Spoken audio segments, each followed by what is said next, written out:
Evan, along with his friends and partners, was in one of the secret places where he said that everything had to end for him. The young man explained that Chris should be the hero, not him, because he had no desire to be one. The girl who was standing next to him asked him not to talk like that. But the young man had no intention of stopping there, because he was angry that some members of the group were not doing everything they could to prevent the end of the world. However, among them was a guy nicknamed the Crazy Extra, because he had a unique talent that allowed him to learn anything quickly.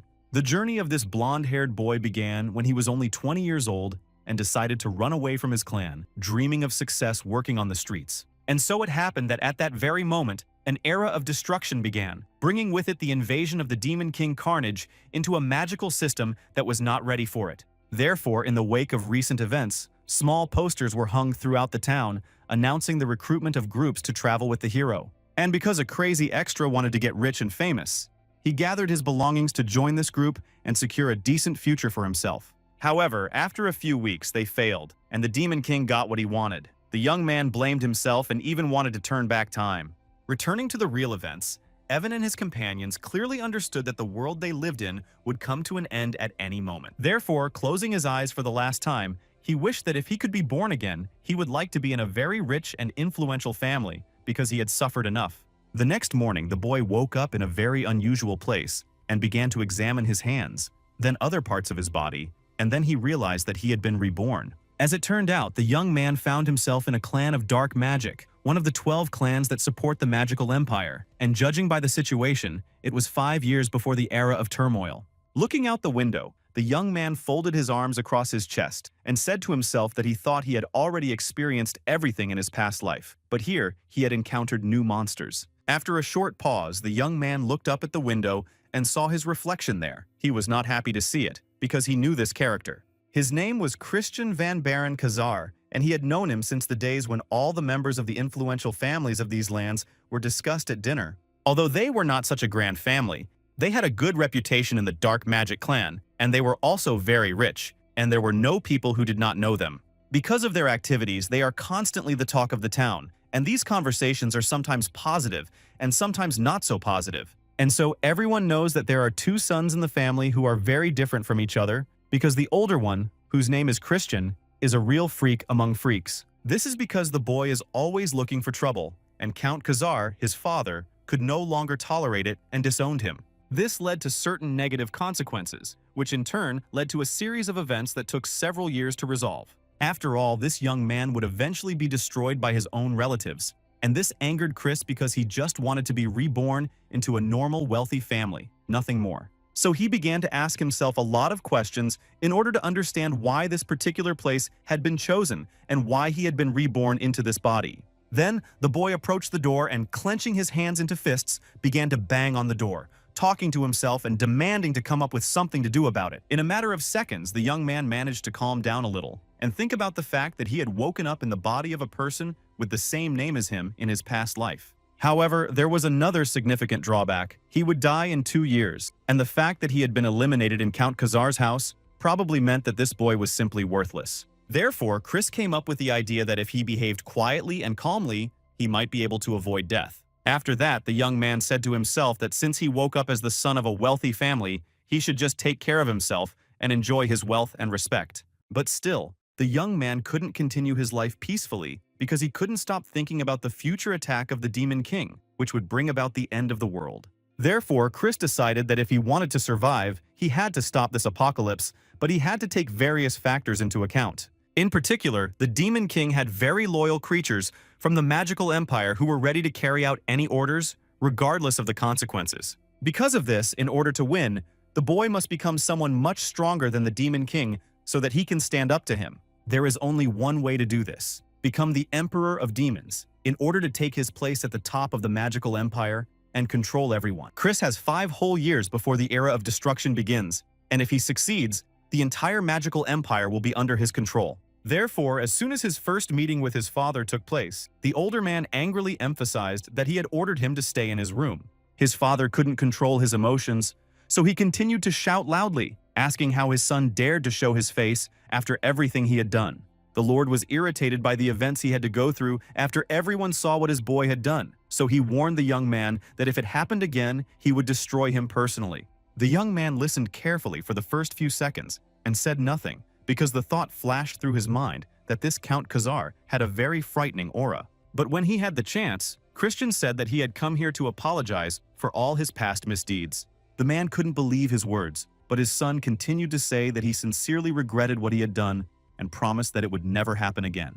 However, the Count did not give in so easily, because he had known his child for so many years that he thought he had simply decided to come here to mock him. Christian lowered his head and added that the loss of trust in him was, of course, his own fault, but then emphasized that a few days ago he had lost some of his memories. Then, kneeling down, the young man said that he had been thinking about his past actions and had only now realized that he had lived his life shamefully, without any purpose. Although his father listened attentively, it was clear from his words that he did not believe everything his son said, because his son constantly caused problems after asking for forgiveness. Therefore, the young man decided to prove his intentions by asking to be sent to the punishment cave, where he was willing to stay for a month to show himself in a different light. This place is used as a prison for creatures who have committed terrible deeds. Not only is there no light, but all 5 senses are completely blocked so that they can feel all the punishment.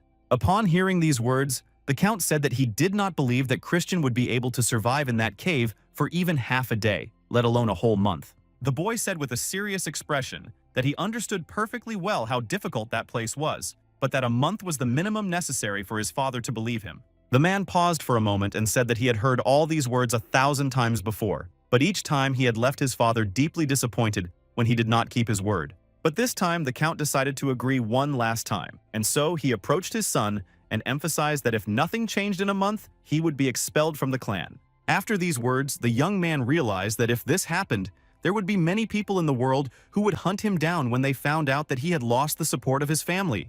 However, at this point, it was impossible to back down, so he looked up at his interlocutor and agreed to all the conditions in order to redeem himself. Continuing to kneel, Christian said that he had one request that he wanted his father to grant him after he proved that he had reformed. The Count clenched his teeth and said that these words sounded very arrogant and meant that the young man was simply confident that he would come out of the cave safe and sound. Turning toward the exit, the man decided to agree to fulfill any request, but added that he did not believe that would ever happen. The next morning, Christian sat in his room by the window, examining the objects he had found there, because he had never seen anything like them in his past life. At that moment, the butler, who was a vampire, entered the room, folded his hands, and cautiously addressed the young master, informing him that the cave was ready. The boy put the stone he had just been examining on the table and replied that he understood everything, emphasizing that he would now begin to gather his belongings. As they walked down the corridor, the servants gathered in groups and discussed among themselves, without embarrassment, that Christian had come up with something again and that they would soon see the result. At one point, the young man heard about the situation when he had recently insulted a young girl from the clan of Poison Witches, after which his entire family had been disgraced. Therefore, the Count even had to personally apologize for his son's actions, which was very uncomfortable for him, especially in front of his rival. Other people said that they did not believe that the boy could change, because he constantly apologized and promised to change but never kept his word. Because of this, they did not even believe that he would be able to survive in the cave for a whole month and gave him a maximum of 2 days, after which he would run back to his father. After walking a few more meters down the long corridors, they finally came to the door they were looking for, and the butler, putting his hands behind his back, informed the young gentleman. The young man looked closely at the guards and thought that it was very fitting for a magical empire to hire giant knights of doom for such positions. However, Christian was determined not to pay attention to such details, so he confidently began to walk toward the door when he suddenly heard a voice behind him calling his name. This made the young man stop in his tracks and slowly turn his head back, and as soon as he did, he saw his younger brother behind him. Of course, it took Christian a few minutes to realize who this young man was, because they had never met in person since his rebirth. The young man's name was Taran, and for some reason, without explaining anything, he suddenly drew his thin sword and quickly held it to his older brother's throat. Freezing in place, the boy asked with a surprised expression on his face what the young man wanted from him, because his actions made it clear that he had not come to say goodbye. Then Taran finally spoke, angrily saying that his interlocutor should know that he was a disgrace to their family. Looking straight into his brother's eyes, the young man emphasized that he did not know what he was planning, but if he humiliated their family's honor again, he would destroy him with his own hands. Finally, the younger man added that this would be his last warning, and at that moment, it flashed through Christian's mind that this was the very man who had destroyed his brother in the future. After all, the Reborn had managed to meet Taran in person during the Era of Destruction, and he turned out to be a monster, known for his cursed magic. Analyzing what he was seeing, it appeared that he had been a rather cute child, but in order to achieve a certain status, he would have to train a lot. Therefore, pushing the sword away from his face with just one finger, Christian thought that this young man was just a brat who would not be able to go against someone who had seen so much. Taran stood waiting for an answer, barely able to contain his emotions. So at some point he asked a question, in order to hear at least something. The older brother, however, turned his face toward the door, lowered his head, and said that he understood everything, and suggested that the young man return to his business. The young man still wanted to emphasize that he was not joking, but he did not even have time to finish his sentence, because Christian slammed the cave door halfway through.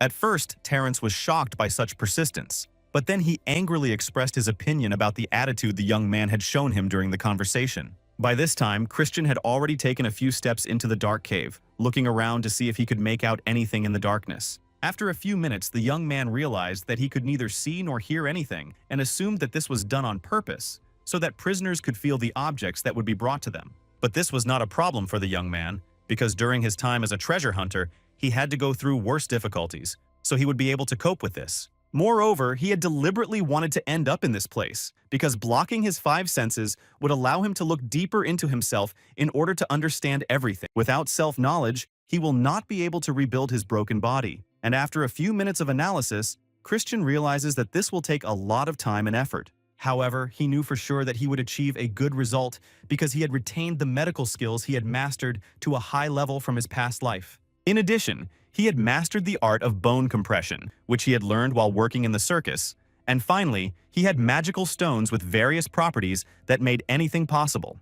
And then a memory flashed through his mind of how the young man managed to get those magic stones, because he couldn't afford to buy them as they were astronomically expensive. However, with the help of his friends, they managed to dig them up. So Christian decided to start his work with a white stone that would cleanse the body of all toxins. This is quite painstaking work that requires great concentration, because if something goes wrong, even the smallest mistake can cause severe pain throughout the body. After spending several minutes in this position and state, the young man suddenly opened his eyes and smiled sweetly to himself because everything had gone perfectly. At that moment, the Count, who was in his office, called his butler to find out how Christian was doing, and the butler replied that he had entered the cave calmly. A minute later, the Count added that he was afraid that this situation would break the boy so much that he would not even want to call for help, and the father wondered if he had made a mistake by sending his son there. Folding his hands and resting his head on them, the man began to replay in his mind the moment when Christian was a little boy and very ambitious. However, at some point, the young man broke down and changed completely, and the Count suggested that perhaps it was his gift that had made him such an arrogant boy.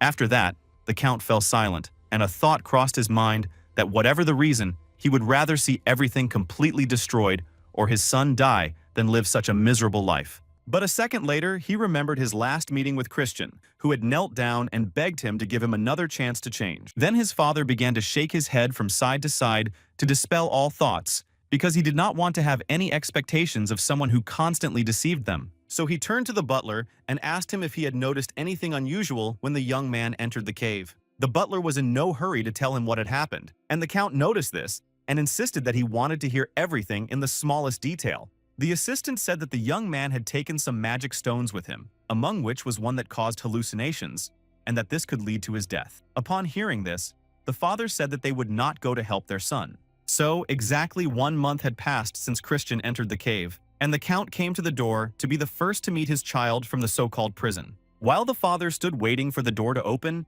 he thought that the young man must have completely broken down during his time in the testing facility.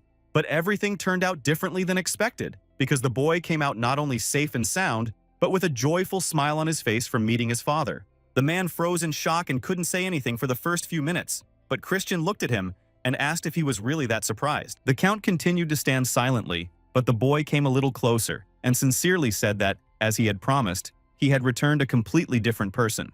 Looking into his son's eyes, the father thought about how the young man had never looked at him like that since childhood, and this gave him some hope for change. Only now was the man able to say something, and he said that it seemed that the young man had successfully passed the test, and he couldn't understand whether it was a question or a compliment. The Count folded his arms across his chest and said in a serious tone that there was no need to rejoice over such trifles, because he still did not trust him. and the young man said that he would work even harder then. Christian suggested that the Count thought he had been sad in the cave, but in fact, he had not had time for that because he had been training constantly to achieve the perfect physique. Secondly, the white stone that causes hallucinations had greatly helped him change his mind, even though the butler had tried to take the object away just before he entered. It also helped him create 2 different cores, and thanks to them, he can theoretically be considered the strongest of his kind, but no one should know about this. This is because the creatures and monsters in this world must not know that he used the core of darkness to hide the core of light inside himself, and everything would have ended perfectly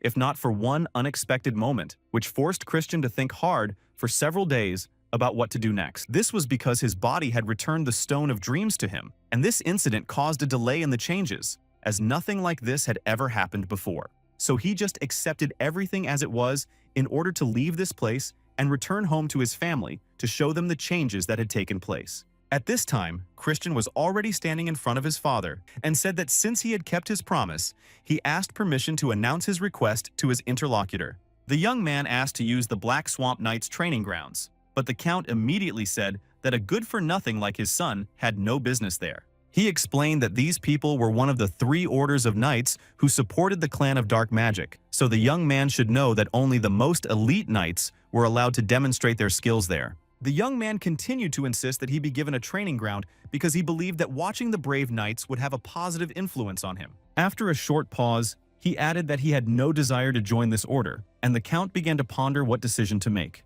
Within seconds, he agreed, but before leaving the room, he asked the boy to listen to his warning not to behave in a humiliating manner in front of the knights. Christian agreed, and as soon as his father took a few steps, he turned back to him and said that there was one more thing he wanted to ask him. The next day, the young man was walking through the courtyard when he suddenly heard a group of creatures calling him a stupid, arrogant young lord. Stopping in his tracks, Christian began to think about why these creatures allowed themselves to humiliate the Count's son, and came to the conclusion that in a magical empire, power was more important than status. The young man then began to replay in his mind the moment when he met his father and heard that in order to gain access to the library, he needed permission from Melon. That day, the young man agreed, but asked why his father was constantly adding conditions, since he was still considered a member of his noble family. The Count paused and decided to remind his son that he had been denied access to the library because he wanted to sell several important books at low prices. So Christian came to a place where not everyone respected him in order to first gain recognition from the deputy commander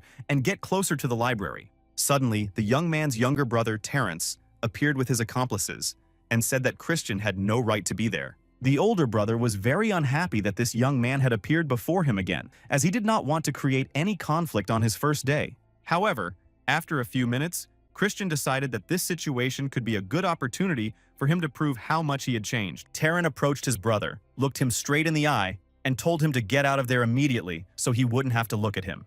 And then, after listening carefully, the boy smiled broadly and asked his younger brother if he was sure of his words and if he really wanted this. After a short pause, the older brother said that it was their father who had allowed him to come here, so Taran had no reason to chase him away. At that moment, a young lady appeared behind them, and approaching slowly and confidently, said that Christian did not inspire confidence in anyone present. The young man turned his head sharply to see who was speaking, and saw that it was the deputy commander Melon standing in front of him. The young man assumed that they wanted to scare him away, but this time he would not run away, so he knelt down and greeted the deputy commander as was customary. The girl was surprised that her interlocutor was able to withstand the influence of her dark energy, and while she was thinking about it, Christian began to say that he was ready to prove that he could use this training ground. As soon as everyone began to listen attentively to the conditions, the young man suggested a duel so that he could demonstrate all his skills and techniques. Taran listened to the proposal and said that his brother's jokes had gone too far, but the young man smiled and said that he was not joking at all. He therefore requested a duel without weapons. Melon, folding her arms across her chest, said that they could not allow the young gentleman to be harmed, so they would consider this option. When Christian heard these words, he immediately began to point his finger at all those present in order to choose his opponent, and in the end, it turned out to be his younger brother. Taran was shocked when he heard this, because he had never even considered the possibility that they would one day fight each other, and now here they were. Melon approached the boy and asked him to choose someone else as his opponent, because everyone knew that the younger gentleman was a warrior with a 2-star skill level. It turns out that Christian had been warned because Taran was a strong opponent, as not all 13-year-olds can achieve a 2-star level. The young man understood that if a person has no talent, they cannot even reach the lowest level of strength, but he was confident in himself because he was also an unusual warrior. Therefore, he said aloud that he wanted to demonstrate his strength, and for this he needed a stronger opponent, which is why his choice remained with Taran. Then the young man turned to his brother with a sly smile to ask if he agreed to the duel or if he was still afraid of it. The younger brother had no choice but to agree to the proposal, and in just a few minutes, they were standing in the center of the arena, surrounded by spectators. Suddenly, Christian turned to the deputy commander and asked how the winner would be determined and clarified whether they would have to fight until one of them gave up. The girl did not appreciate this arrogance, but said aloud that it would be a very boring fight and suggested that the duel end when one of them could no longer fight. As soon as this rule was announced, the guy turned to Taran and asked in a sarcastic tone if he had heard the conditions, because he was going to get beaten up badly today. The younger man was enraged by this and began to show his dissatisfaction, saying that he would do everything to ensure that Christian's mouth would never open again. As soon as the young man finished his last word, his opponent was already next to him and delivered the first unexpected blow to his face with a broad smile. Taran immediately began to respond to these gestures, but after swinging several times, he was unable to hit his brother, who managed to dodge the attacks in time. During this duel, Christian had time to think that if they were fighting with magic, he would not have as much chance of winning as he did in a bare-handed fight.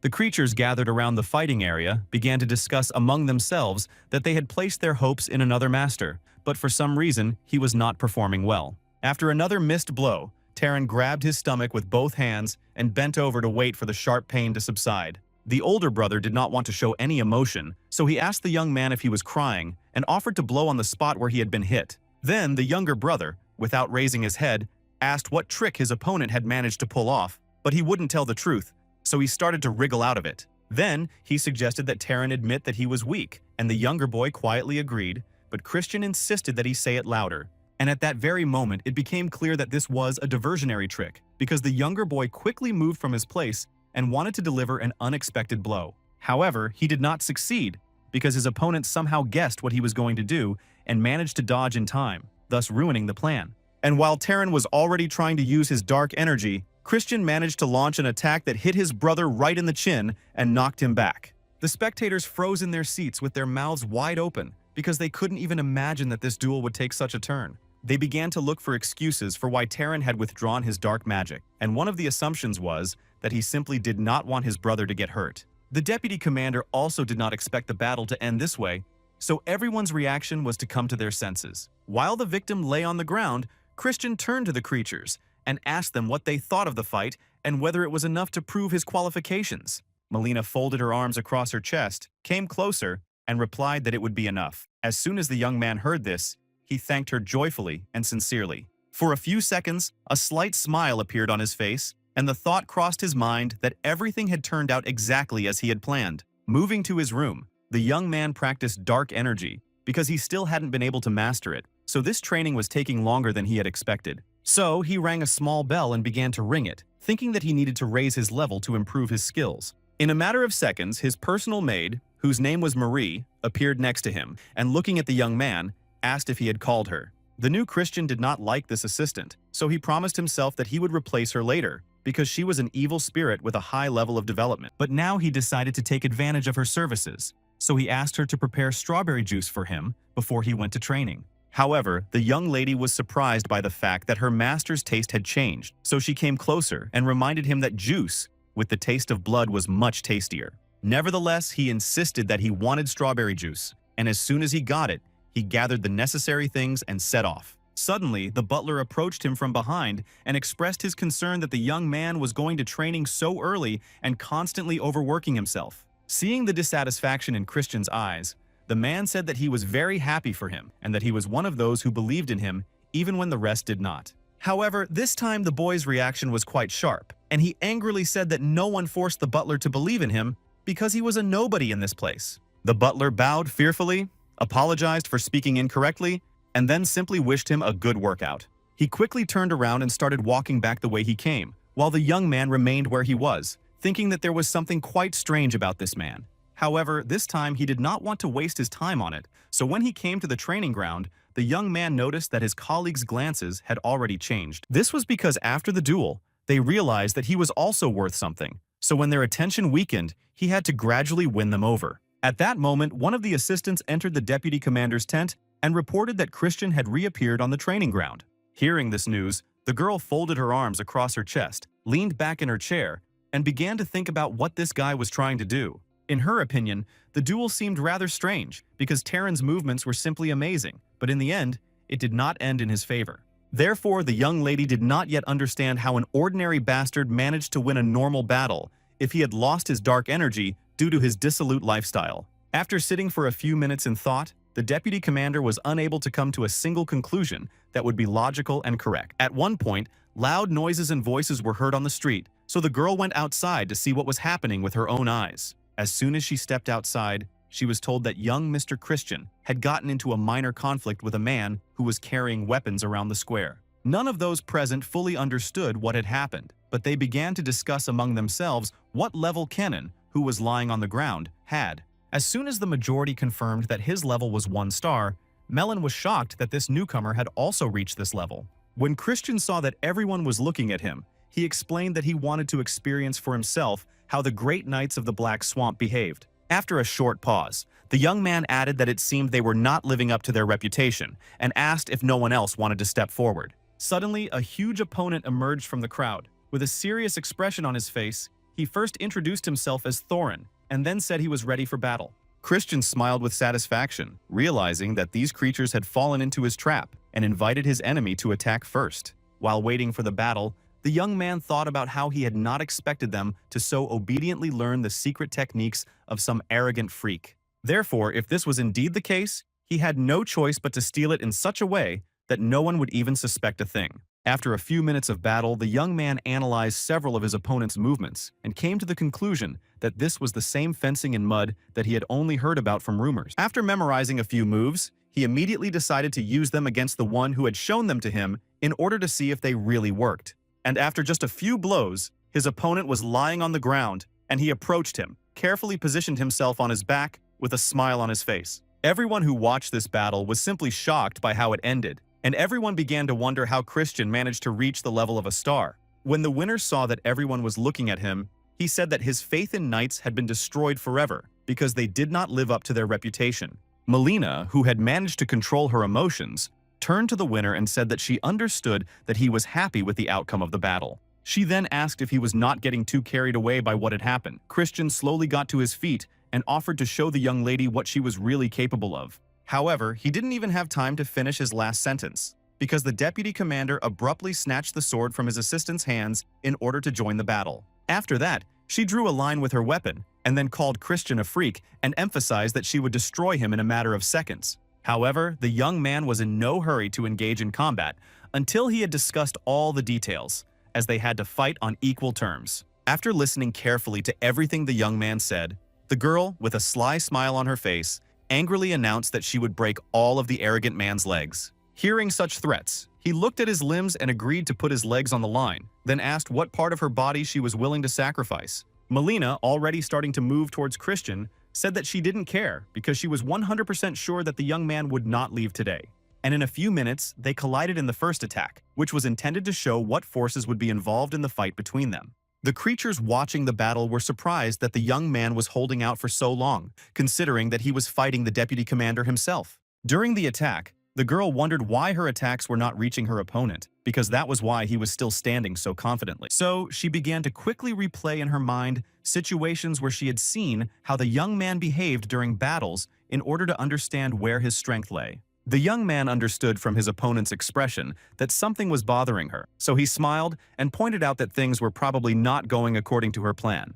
These words angered Melon even more, so she moved closer and swung her sword so hard that this time it would finally be over. And although the attack was indeed powerful, Christian still managed to calculate the moment when he could parry it and remain unharmed. Blood appeared from the girl's nose and she quickly raised her hand to her face to cover her vulnerable spot, but it didn't help. Therefore, for the first few minutes, the young lady could not understand what had happened, and after she saw the blood on her hand, she began to laugh hysterically. After a couple of minutes, having regained control of her emotions, Melon said that she had slightly underestimated her opponent and did not expect him to be able to fend off such attacks. Then, Christian asked if the fight was over. Without waiting for an answer, he added that during his last defense, he had managed to scratch the young lady with his fingernail. The girl realized that she had no choice but to accept defeat and listen to the young man's request, but in return, she asked for another chance to fight him. His companion smiled mysteriously and agreed to the proposal, but only on condition that she would agree to fulfill one more request. The deputy commander immediately agreed to do anything, and then Christian was next to her in a second and asked if she was ready to kneel in front of him. After that, a quiet conversation ensued between them, so that no one else could hear, as the young lady tried to explain that such gestures were not appropriate for her position. Then the young man told her that he would become a young lord in the future, but the girl did not believe him so quickly because such titles are determined at birth. This young man did not qualify for this title because he was a bastard and not a full-blooded heir, but for some reason he did not agree with this decision. Therefore, Christian agreed to one of her demands and agreed to another battle in a month, emphasizing that he also needed some practice. Finally, he said that they would not limit themselves, and Melon replied that then the young gentleman would have no chance of defeating her. After hearing this, the young man looked the young lady in the eyes and said that in this world, very little is truly impossible. With these words, the young man placed his hand on his heart, bowed low to the girl, and said goodbye, reminding her that they would meet again in a month. The next day, Christian came to his father and brought a letter of recommendation from the deputy commander, allowing him to visit the library. Then, Melon entered the office and, with a smile on her face, reported that the boy had managed to easily defeat warriors with a strong foundation despite his low rank. The count still did not quite believe what he had heard, but the young lady emphasized that his son had even managed to defeat her during their first encounter. Therefore, the man had no choice but to assume that this time his son was really starting to change, so he gave him the key to the library as he had promised. Leaving the office, the young man behaved quite restrainedly, but at the same time, joyful emotions were raging in his head from what he had managed to accomplish. He immediately began to think that if he wanted to take control of the entire clan of dark magicians, he would need to make Melon one of his own. Of course, the young man began to tell himself that he had not yet completely won over this young lady, but he was confident that in a month everything would work out for him. When he got back to his room, Christian started thinking about his last meeting with his dad, and for some reason, he couldn't get one look off his mind, the look that showed how proud he was of him. Although his current father was not an ordinary person, for some reason he wanted to believe that such creatures also had attachment to their relatives. So, to put all these thoughts out of his mind, the boy decided to go straight to the library to find some books to read. Entering, he slowly walked down several rows and stopped for a moment because he was intrigued by one publication, which he immediately reached for. As soon as he took the book, his assistant jumped out from behind it, which startled him so much that he even screamed. As soon as he was able to speak, he asked the girl what she was doing there, and she smiled and replied that she was just hanging out since she had nothing else to do. She used to be a librarian here, so she feels comfortable and calm here, and because of these factors, she constantly returns to spend some time here. Coming closer to Christian, the assistant began to look at him mysteriously and playfully, suggesting that they have some fun while no one was around. However, the young man did not like such suggestions, so he refused and sat down to read the book he had chosen, but his companion could not sit still. This was because, in her opinion, the young man would not be able to fully comprehend it, as the book was intended for people who were on the third level, not the first like him. Christian replied that it was useful for him to read such literature because he was a genius, and the maid, clinging to this word, began to flirt with the young man again. This angered the young man again, so he asked the young lady to be quiet, but she couldn't do it because she was curious if there was a reason why he had chosen this particular book. The young man replied that he wanted to catch a mouse, and thought to himself that the first one would be Taran because he disliked him more than anyone else in the house for his lack of talent.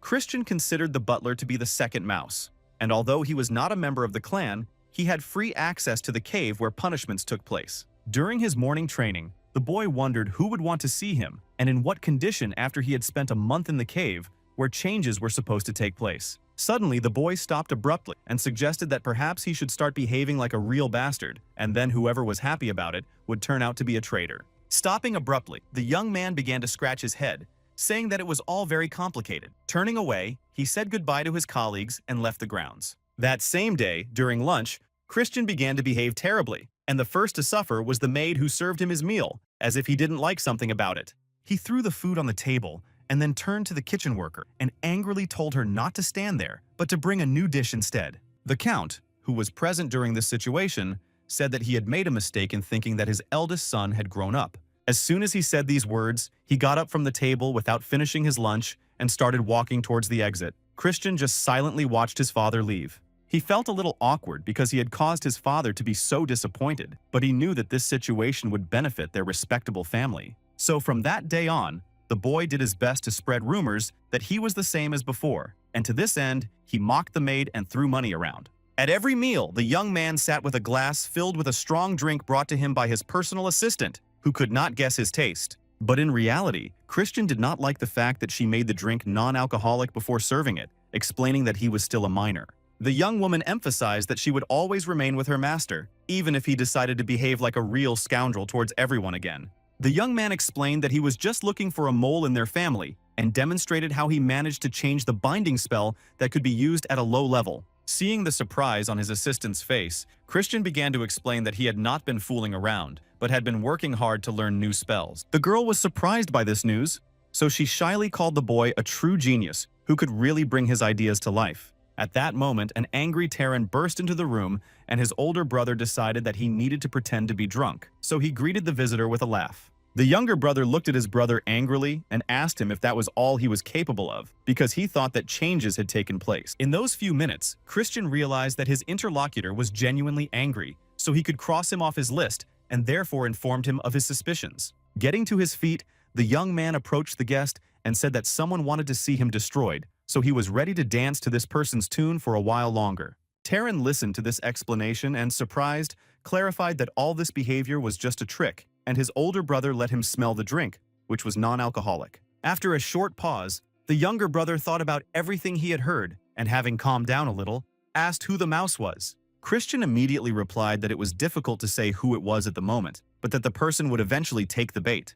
As soon as the boy dropped the glass on the floor, a man appeared in the doorway and asked if everything was all right, but the young man instead asked the butler to bring another bottle of wine. The mustachioed gentleman paused in the doorway, folded his hands as if in prayer, and said that the butler was a little busy at the moment and therefore could not fulfill the request. Hearing these words, the young man began to pretend to be drunk again, saying that he wanted to pay a personal visit to this gentleman since he was so busy. Literally, a few minutes later, the young man banged the bottle on the table of the butler, who was sitting and carefully examining the documents lying on it. The man could not understand what had brought the young gentleman to him, and the latter, pouring wine on the servant's head, said that this was not the drink he had asked for. The interlocutor quickly got to his feet, and leaning on the table, nervously said that he would order people to bring the wine that Christian liked right now. However, the young man had come here with a specific plan, so he needed to make sure that the butler left his office and went to get the bottle himself. The man was not eager to do so, but the young man said that he would have to go and change his clothes anyway in order to continue working, so he could also go and get the wine. These words greatly angered the butler, but he did not argue, simply gritted his teeth, agreed, and quickly left the office. Christian, watching the man leave, thought that he should give him credit for his patience, because not everyone could endure such humiliation. The young man then began to look through the papers on the table, because that was why he had come here, and in a matter of seconds, he saw something interesting. This was because it occurred to the young man that if the butler were a mouse, he would be involved in some kind of secret machinations with the family's money. However, the young man had not yet found any solid evidence, as the man had already appeared in the office, showing his young master a new bottle of delicious wine. Christian took the bottle in his hand and asked if his interlocutor was angry with him, and the latter bowed and replied that he was not. So the young man added that the master was his favorite. After these words, the butler remembered that he had a message for the young man, so he immediately told him about it, and he was quite surprised to hear these words. However, as it turned out, there was nothing serious in the message, as the young man's friends were inviting them all to meet somewhere in the town, but it had to be a secret. The interlocutor said that he would prefer that the young gentleman not associate with these friends, as they were a bad influence on him, but that it was not his decision to make. Christian realized that he could now test the servant a little, so he said that he would meet his friends after all, and the servant smiled broadly in response. Seeing this reaction, the young man drew certain conclusions for himself, and the thought flashed through his mind that everything was going even better than he had expected. When he arrived at the meeting with his so-called friends in the evening, Christian was forced to sit and listen to how unhappy they were that he had decided to change. So he folded his arms, lowered his head, and said nothing. Instead, he took the opportunity to look at the young lady who was serving them drinks that evening. She looked very young, and this depressed the young man, because forcing such a young lady to serve him was simply too much for someone like him. Lifting the glass to his lips, Christian did not rush to take a sip, but instead threw it in his friends' faces, saying that something had been mixed in. The two guys immediately denied his guesses, so the young gentleman had to use his strength to get information out of the maid. While he was doing his thing, his friends were shocked by what they saw and asked the young man if he really knew how to use dark magic. Christian grabbed one of them, put him on the table, and replied that now was not the time to be amazed by these abilities, and his frightened friend began to beg him to stop. But the young man had no intention of stopping and said that his friends still did not understand the reason for his reaction to the meeting. Of course, they had drunk enough to be unable to think clearly, so Christian demonstrated with a knife that they could die right there and then. However, he had no intention of doing so at that very moment. Instead, he tied up the two insolent young men who were still begging for mercy, certain that they would lose their lives that day. And because of this, they began to tell him that one of the young men had asked them to mix a forbidden substance into the wine so that the young gentleman would frame himself by destroying the young maid. After listening carefully, Christian asked them who had hired them to destroy his reputation forever. The two friends were in no hurry to answer this question, so the young man had to threaten to cut off one of the most important organs for men. After that, of course, one of them spoke up and said that it was the butler who had asked them to do this, having met with them personally the day before. Then the frightened victims began to beg for mercy again and promised to do everything the young gentleman asked of them. Christian, having received the information he needed, smiled contentedly and agreed to all the pleas of the detainees and untied them. But at the last moment, he decided to teach them a lesson because they had agreed to put something forbidden in his drink, which could have caused him serious trouble. After this incident, the butler did not enter, but simply ran into the count's office to inform him of the problems that had arisen again. The man asked excitedly what had happened, and his interlocutor said that the young gentleman, who was his son, had taken the life of an innocent person. After a short pause, the servant said that it seemed that the young gentleman had been drinking during the night and had killed someone who was present at the time and thrown the body into the river. The butler emphasized that they would not be able to simply forget about this crime, so he asked the count what he should do in such a terrible situation. The man, still in shock, got to his feet and asked that Christian be brought to the courtroom where the trials for creatures were held. Leaving the office, the count said in a serious tone that he would wait for his son there, so he insisted that he be brought there as soon as possible to resolve the issue. Literally a few minutes later, Christian was standing at the podium and looking at everyone present, replied in a serious tone that he was not guilty of what he was accused of. The man conducting the hearing asked the young man how he could lie like that when they had witnesses, and the suspect asked where they came from if there was no crime. After a short pause, Christian said that in his opinion, this was some kind of misunderstanding because he had done nothing to deserve being in the courtroom. As soon as the door to the courtroom opened and a girl entered, the young man asked if she was the deceased servant. The young lady explained that the gentleman had taken her home because she was feeling unwell, and when she came to her senses, he gave her money so she could pay for her accommodation. She then pointed to Christian's two so-called friends and said that they had slipped the young man some illegal substances on the evening of the meeting. None of those present could understand what was going on because the story was becoming more and more confusing with every passing minute instead of becoming clearer. Therefore, Christian decided that it was time to end it all and, using magic, forced the culprits to confess that the butler had asked them to do it. The accused gentleman began to shout angrily that it was all a lie, then turned to the count and said that his son and his friends were trying to slander him. Not receiving any support, the man turned to the young man and said that this whole game had gone too far, but the young man only replied that he had expected such a reaction. The young man then turned to the count in a serious tone and asked if he could make one request, considering that he was the victim in this situation. The count allowed the young man to speak, and he asked permission to act as a representative in order to question the steward directly. Hearing this request, the father was a little surprised because he had not expected such a turn of events and did not know what decision to make. The count nevertheless decided to allow his son to do so and asked the servant to bring him to the podium where the interrogation would take place right there and then. Before beginning the interrogation, Christian turned to the defendant and asked him if he swore to tell the truth in response to all the questions he would be asked. The butler placed one hand on his heart and raised the other, swearing to speak honestly so that everything would end as quickly as possible. As soon as the man finished his last word, he felt a sharp pain in his forehead and even leaned forward slightly to try to ease it. The people at the meeting noticed that a seal had appeared on the butler's forehead, and questions arose as to how an ordinary child could use 4th-level magic. However, no one realized that Christian had modified it slightly to suit himself, which is why he could use such powerful spells even at a low level. After that, the boy looked straight into the defendant's eyes and asked him why he had hired two of his friends to discredit him.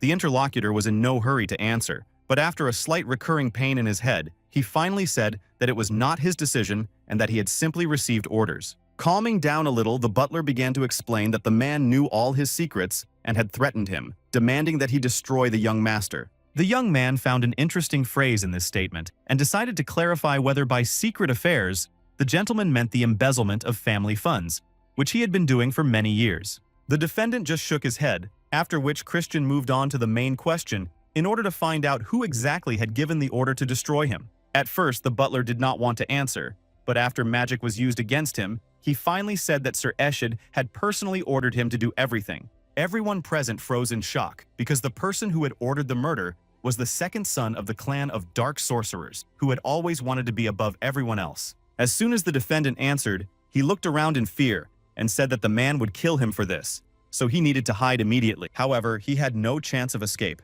because Christian snatched a sword from one of the guards in order to deal with him once and for all. After taking the traitor's life, the young man looked at his father and said that, using the power given to him by the Count, he had personally ordered the execution of the sinner. The elder lord demanded an explanation for such actions, and the young man replied that if they had left the steward alive, the enemies would have destroyed the evidence and covered up the incident. After a short pause, Christian emphasized that all traitors and enemies should be treated in the same way so that everyone would know what they were capable of. But what pleased the young man most was that during the investigation of this case, he was able to find out who wanted to destroy him, because it meant that he was considered a rival.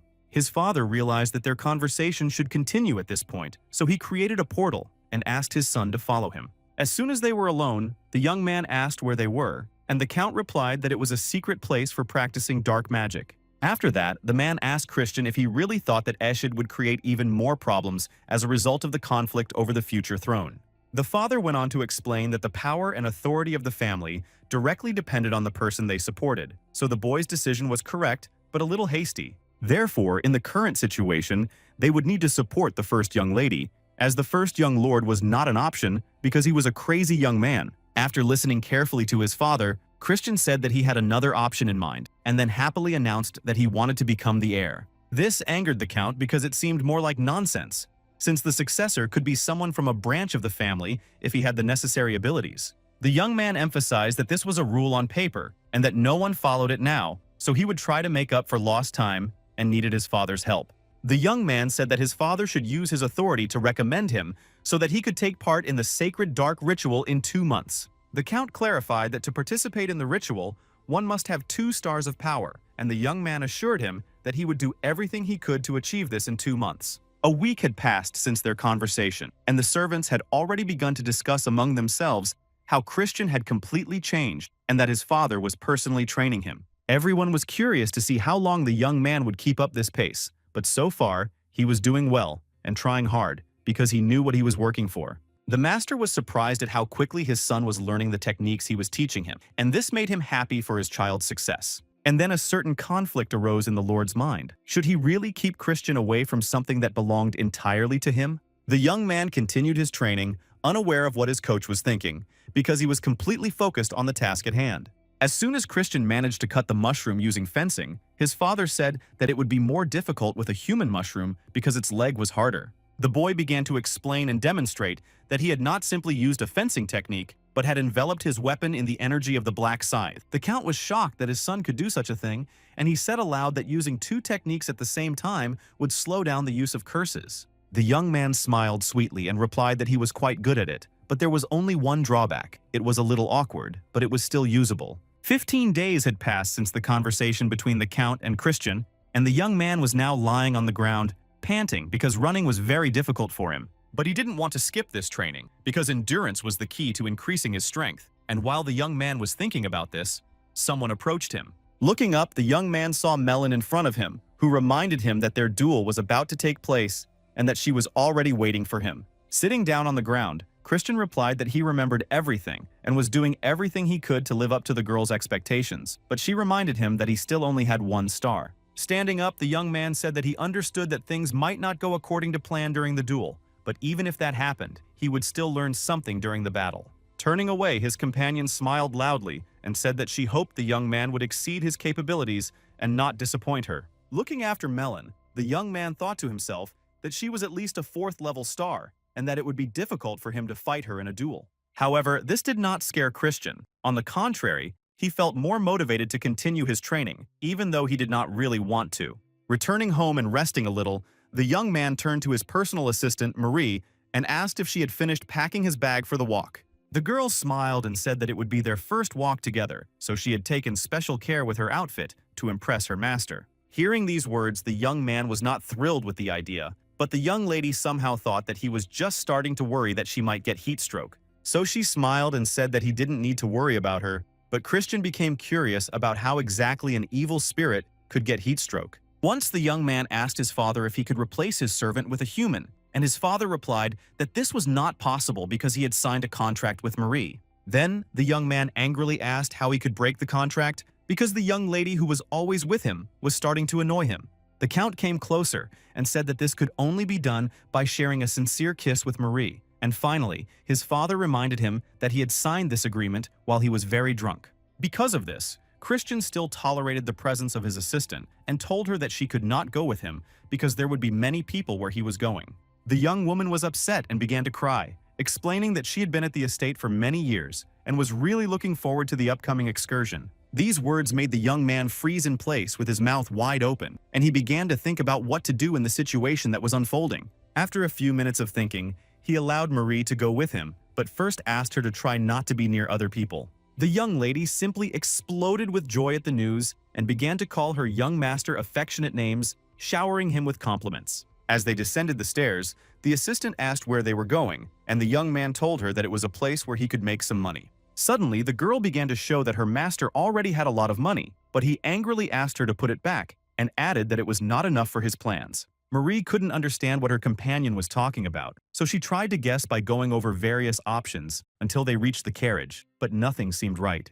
As soon as the carriage doors opened, the two saw Taran in the carriage, and Christian asked his brother what he was doing there. The younger man replied in a serious tone that he was there to watch the boy in case he decided to behave like a bastard again. His companion said that there was no need to worry about him and that he was just going to gamble that evening, and that was all. He explained that these games were legal in their country, so it was a fairly safe place. Taran listened carefully and said that he would go with his brother anyway. He came up with a new explanation, saying that he was just worried that Christian might embarrass their family in front of a large crowd. The older brother had no choice but to agree to accompany his brother, who was quite serious about it. About an hour later, the three visitors arrived at their destination, and, as they climbed the stairs to the door, they all looked around the huge room with interest. Taran expressed his admiration with his mouth wide open, saying that he had no idea that a room could be so grand and beautiful at the same time.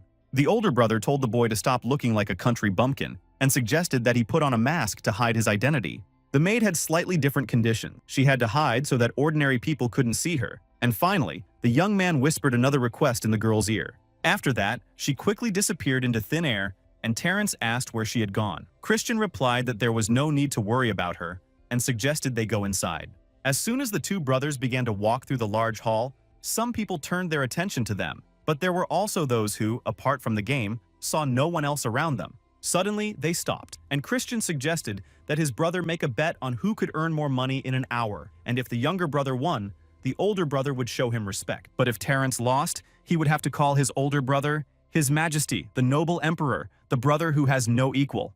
The young man was a little surprised by these conditions, but his companion was delighted and gave him a small bag of coins to start playing. The younger man was not eager to enter into this bet, but he did not want to lose face, so he grabbed the bag and headed for the table. In a few minutes, Christian managed to win 2 games at one table, so his fellow players congratulated him on his luck, although they themselves were not very happy about it. The young man smiled broadly and played along with these people because he knew how such establishments worked. When a player is just starting out, they let him win a certain amount. This makes it clear that he can win even larger sums if he continues to play, so the people who work here wait for the moment when the victim makes a big bet.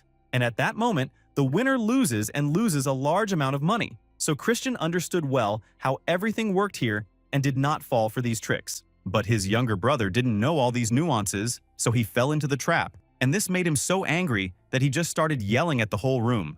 A relative decided to approach the young man and, with a sly smile, asked if he wanted to go home to lie down and rest.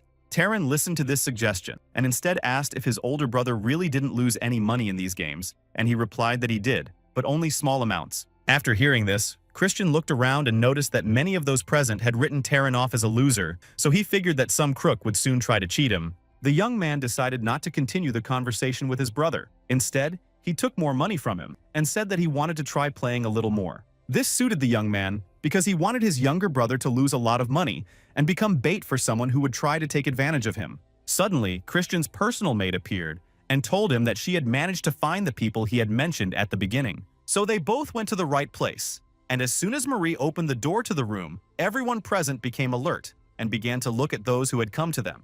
But even after that, some of them began to ask the young man who he was and why he had come to a place where not just anyone was invited or allowed to enter. Christian smiled slightly at the guards and told them to call their boss because he wasn't going to explain everything to them. A few minutes later, Grantel, the master of the Merchants Guild, came out and, folding his hands as if in prayer, greeted the visitor cheerfully. As soon as their eyes met, the young guest said in a serious tone that he hoped to speak with the master alone, which confused him. Christian began to call the man a swindler, who was now making money off his younger brother, who had come to this establishment for the first time to have some fun. After these words, the casino owner realized that the fool in the tiger mask was the heir to Count Khazar, and that this could cause them a lot of trouble. Therefore, Grantel fell to his knees and begged for forgiveness for what had happened, although deep down, he understood that it was not his fault, but the fault of the people who were involved in gambling.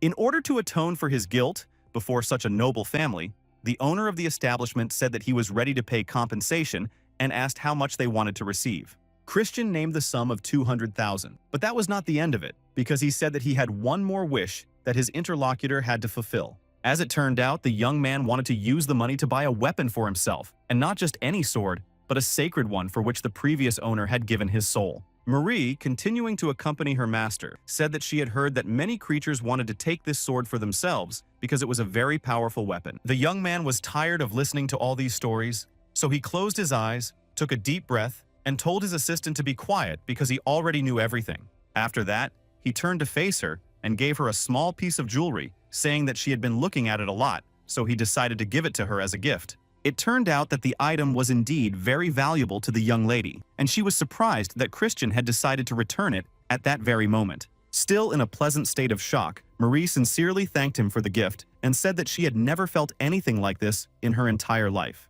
The young man realized that he had done the right thing, but they couldn't stay there long, so he suggested that they return home as soon as possible. The assistant, with a broad smile, was ready to agree to anything, and as they set off, she promised to work even harder for her young master. The man did not want to give the girl false hope, so he immediately explained that it was just a gift and that he did not expect any confessions or feelings in return. Suddenly, Christian stopped abruptly and told his companion that he had the feeling he had forgotten something important. But, dismissing the bad thoughts, the guy said he would remember it later, so they continued on their way while Terrence sat and lost all his money. Early in the morning, the younger brother returned home and immediately burst into Christian's room to find out why he had left him alone in the gambling house. Yawning loudly, the young man first apologized for his behavior and then added that Grantel was an acquaintance of his who would not let anything bad happen. The conversation then took a different turn because the older boy remembered that they had made a bet the day before and reminded his younger brother how he should address him. This confused Taran a little because he didn't think it was so serious. When he agreed to these conditions, he thought they were just joking. But after standing next to his brother for a few minutes, he realized that he was definitely not joking. So he gritted his teeth and slowly began to address him as he should have done from the beginning. However, he couldn't stand the tension any longer and simply exploded, shouting everything he had to say, which allowed him to calm his emotions. Christian smiled broadly and asked his brother not to forget to respect him and to always strive to be a better version of himself. After this humiliation, Terrence turned to the door and angrily told his relative to get ready, because he would definitely take revenge on him someday. After listening to these threats, the older man put his head in his hands and began to think that his sweet younger brother would one day take his life. But then the young man turned his attention to Ashida, the son of Langhem, the current leader of the Dark Wizards, who were the most powerful in the country. The young man understood that he did not feel any special feelings for this rival, because he was not a true Christian, but he would have to fight him for the title of Lord. After that, the young lord hugged his pillow and once again came to the conclusion that in order to win the battle, he would have to win Melon over to his side. So he quickly got out of bed, got dressed, and took out the sword he had managed to buy yesterday to examine it closely. This weapon was called Grenade, and its history was very grand, because various creatures and monsters constantly wanted to get hold of this sword, considering it sacred. But there is a reason why this sacred sword is treated as an antique, and that is because no one has ever been able to wield it.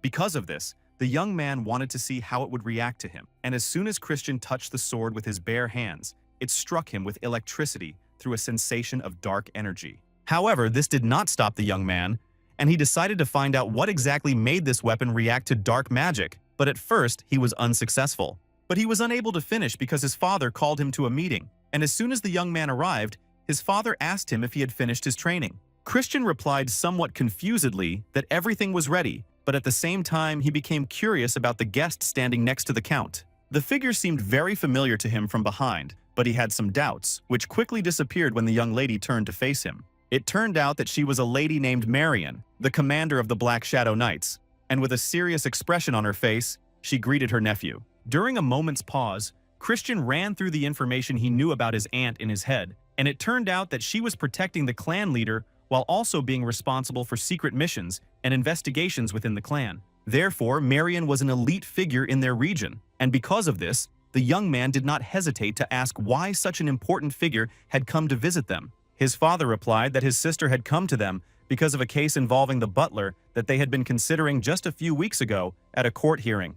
Christian felt no shame or fear, so he said that it seemed like the clan leader had a lot of time on his hands if he was dealing with such trifles. The guest listened carefully to every word and did not show any negative reaction to what she heard. Surprisingly, she behaved quite calmly. After a short pause, she told the young man that the leader was not interested in childish squabbles because he was interested in a person named Christian. She then went on to explain that the gentleman couldn't understand whether the young man was showing courage or idiocy by challenging Melon herself. So the woman asked if the young man would like to cancel the duel, but he just smiled slightly and said that he didn't want to because he had his own plans. As soon as he said these words, he began to casually show off his sword, and of course, his interlocutor immediately recognized the legendary Grenade. Then the young lady said that she knew that the young man had gone mad and that he was a troublemaker, but that this was going too far. After that, the sister turned to the count and asked if he was sure that his son had changed for the better, since he wanted to use the holy sword in a duel.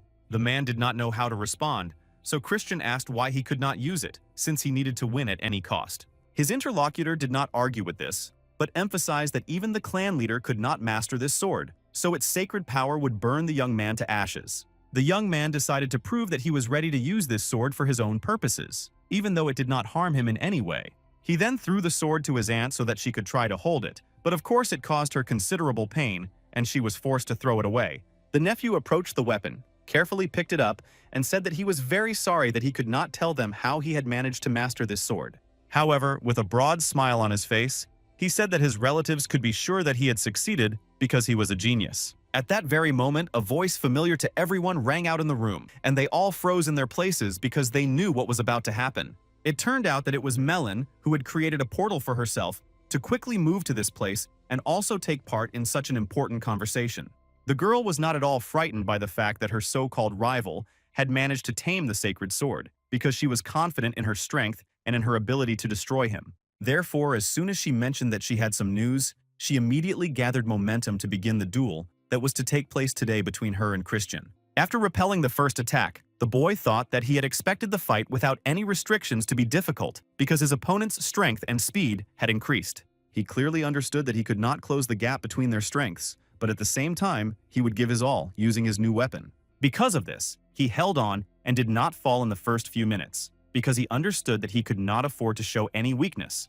Otherwise, he would not be able to win Melon over to his side. At this time, several people were watching the duel, and the Count's sister turned to her brother and asked him to pay attention to how the young man had to move to use his sword. After watching for a few minutes, the man replied that he saw incredible strength, but for some reason it seemed to him that a dark energy was constantly wavering. His companion said that she had another theory and suggested that Christian was controlling his dark energy in order to avoid the sword's rejection reaction. This turned out to be a brilliant solution because many people before him had been unable to think of it and had given up trying to master the sword after their first attempt. After a few minutes of battle, Melon suddenly stopped and said that she had been thinking about something for a long time and asked if it could be that her opponent was predicting her movements. The young man scratched his head and replied that he was very attentive and began to explain that each sword technique has an initial position that reveals the main strike. As he was explaining this, the girl froze in place with her mouth wide open in surprise,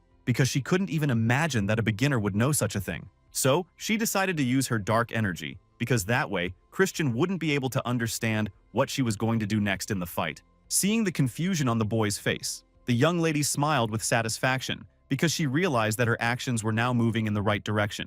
However, what happened next destroyed all of Melon's hopes for a quick victory, because the young man managed to destroy the black magic circle that had been created around him. As soon as the young man saw that he had succeeded, he shouted joyfully that the cleansing artifact his father had recently given him had helped him. However, as it turned out, Christian had decided to give himself this gift on behalf of his father, because the Count was sure that this pendant was in a secret hiding place. The boy then emphasized that he was sometimes prone to theft, but in any case, having a good weapon could be considered a skill in real combat. After saying all this, he began to throw small balls of different colors at his opponent in order to tire her out a little before the new clash. Observing the effects of these objects, the young man wondered if he had bought them with the money he had left from the casino after his brother's loss. Creating a large cloud of dust through which almost nothing could be seen, Christian still addressed Melon, as he was sure that she was alive and ready to continue fighting. Therefore, holding his sword in front of him, he prepared to repel a possible sudden attack, or, if the opportunity arose, to attack himself. His father, watching his son, put his hands on his hips and smiled broadly, because what was happening on the battlefield gave him pleasure. Suddenly, after a short pause, Melon emerged from the smoke, dust, and fire, walking confidently toward her opponent to continue the duel. As soon as she got closer, she smiled broadly and said that this battle was very fun and that she was curious to see what the next attack would be. The Count's sister, seeing the expression on the girl's face, realized that she had lost her mind, so she said that they had to stop her right now. But no one was in a hurry to do so, because Christian was able to fend off the girl's next attack with his bare hands, which was spectacular for a one-star opponent. The young lady was shocked that the young man was able to repel her attack, and to make matters worse, he began to say that he felt like he had won the fight. And while he waited for Melon's father to respond, standing to one side, he clenched both hands into fists and, with a satisfied smile, silently rejoiced for his son. His opponent, on the other hand, laughed loudly,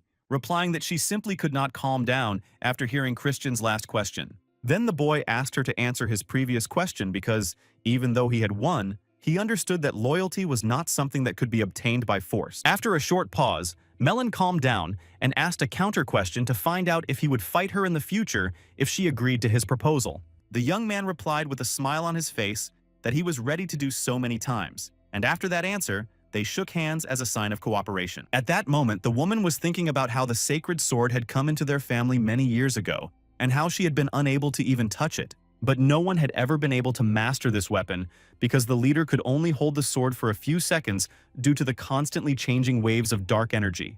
Then the older man said that it was necessary to constantly change the waves to ones that the sword could not recognize, and that only a demon hyena or a demonic dragon could do this. Then the man paused for a moment and added that if it wasn't one of these creatures, it would be a mad bastard who could control dark energy as easily as breathing. The woman was so immersed in her memories that she simply froze in one position and paid no attention to what was happening around her in the room. The next morning, Christian and his personal assistant came to the kitchen to see for themselves how one of the giant chefs was making a strawberry cake. As soon as the kitchen staff noticed the young gentleman, they immediately asked him what had brought him there, and he replied with a smile that he had come to bake cookies. Hearing this answer, Marie wondered what kind of cookies they were, and her boss continued talking and said that he wanted to bake them himself to give to someone. After that, the girl assumed that it would be a gift for another woman, and when she said this out loud, she angered Christian because he didn't want anyone to read any romantic meaning into it. The cook offered to help the boy, but he rolled up his sleeves and replied that he wanted to do it himself to show his sincerity. So, smiling broadly, he emphasized that he might not look like someone who knows how to cook, but he was sure he could handle the baking. Starting to cook, the kitchen staff threw all the strawberries into a large bowl, and using special spatulas, began to mash them into a homogeneous mass. After spending several hours in the kitchen, Christian went out into the courtyard of the estate with a joyful smile and began to walk towards his father and his aunt. In order to get their attention, the young man addressed a woman by name, and as soon as she turned her head in his direction, she asked what had happened. The young man continued to smile and said that he had heard rumors that their guest was leaving the estate, so he came to say goodbye. After saying this, Christian paused for a moment, then handed his aunt a beautifully wrapped box, saying that he had a small gift for her. Seeing such a gift, the lady smiled sweetly and said that he shouldn't have done that, but the young man replied that he wanted to surprise his aunt once again. The father, who was watching all this, remembered that yesterday, his son had asked him about his aunt's favorite treat, and now it became clear why he had done this. Christian then offered Marianne a cookie, emphasizing that he had baked them himself, but the young lady, for some personal reason, was in no hurry to try it. However, she understood that she had to try them, and after taking a bite, she realized that they were very tasty and expressed her impressions aloud to express her gratitude. After that, the young lady said that she wanted to give the boy something in return for such a gift, so she asked if there was anything he wanted. A satisfied smile appeared on Christian's face, and after a moment's pause, he said that from that moment on, the woman would be his real aunt. The young lady understood that there was a deeper meaning behind his words, so she said that she had heard rumors that her nephew was going to take part in a sacred dark ritual. And then Marion came to the conclusion that the young man wanted to enlist her support before the race for the throne began. Having said all this, the woman lowered her gaze and sadly announced that, unfortunately, she could not fulfill the request of the young man, who was truly worthy of it. Christian decided not to get into a conflict. Instead, he smiled sweetly and explained that he had simply made a sincere request because he wanted to get closer to his aunt. The lady was a little confused by these words and asked if the young man had any other intentions, to which he replied that if she valued him and offered her help, he would be happy to accept it.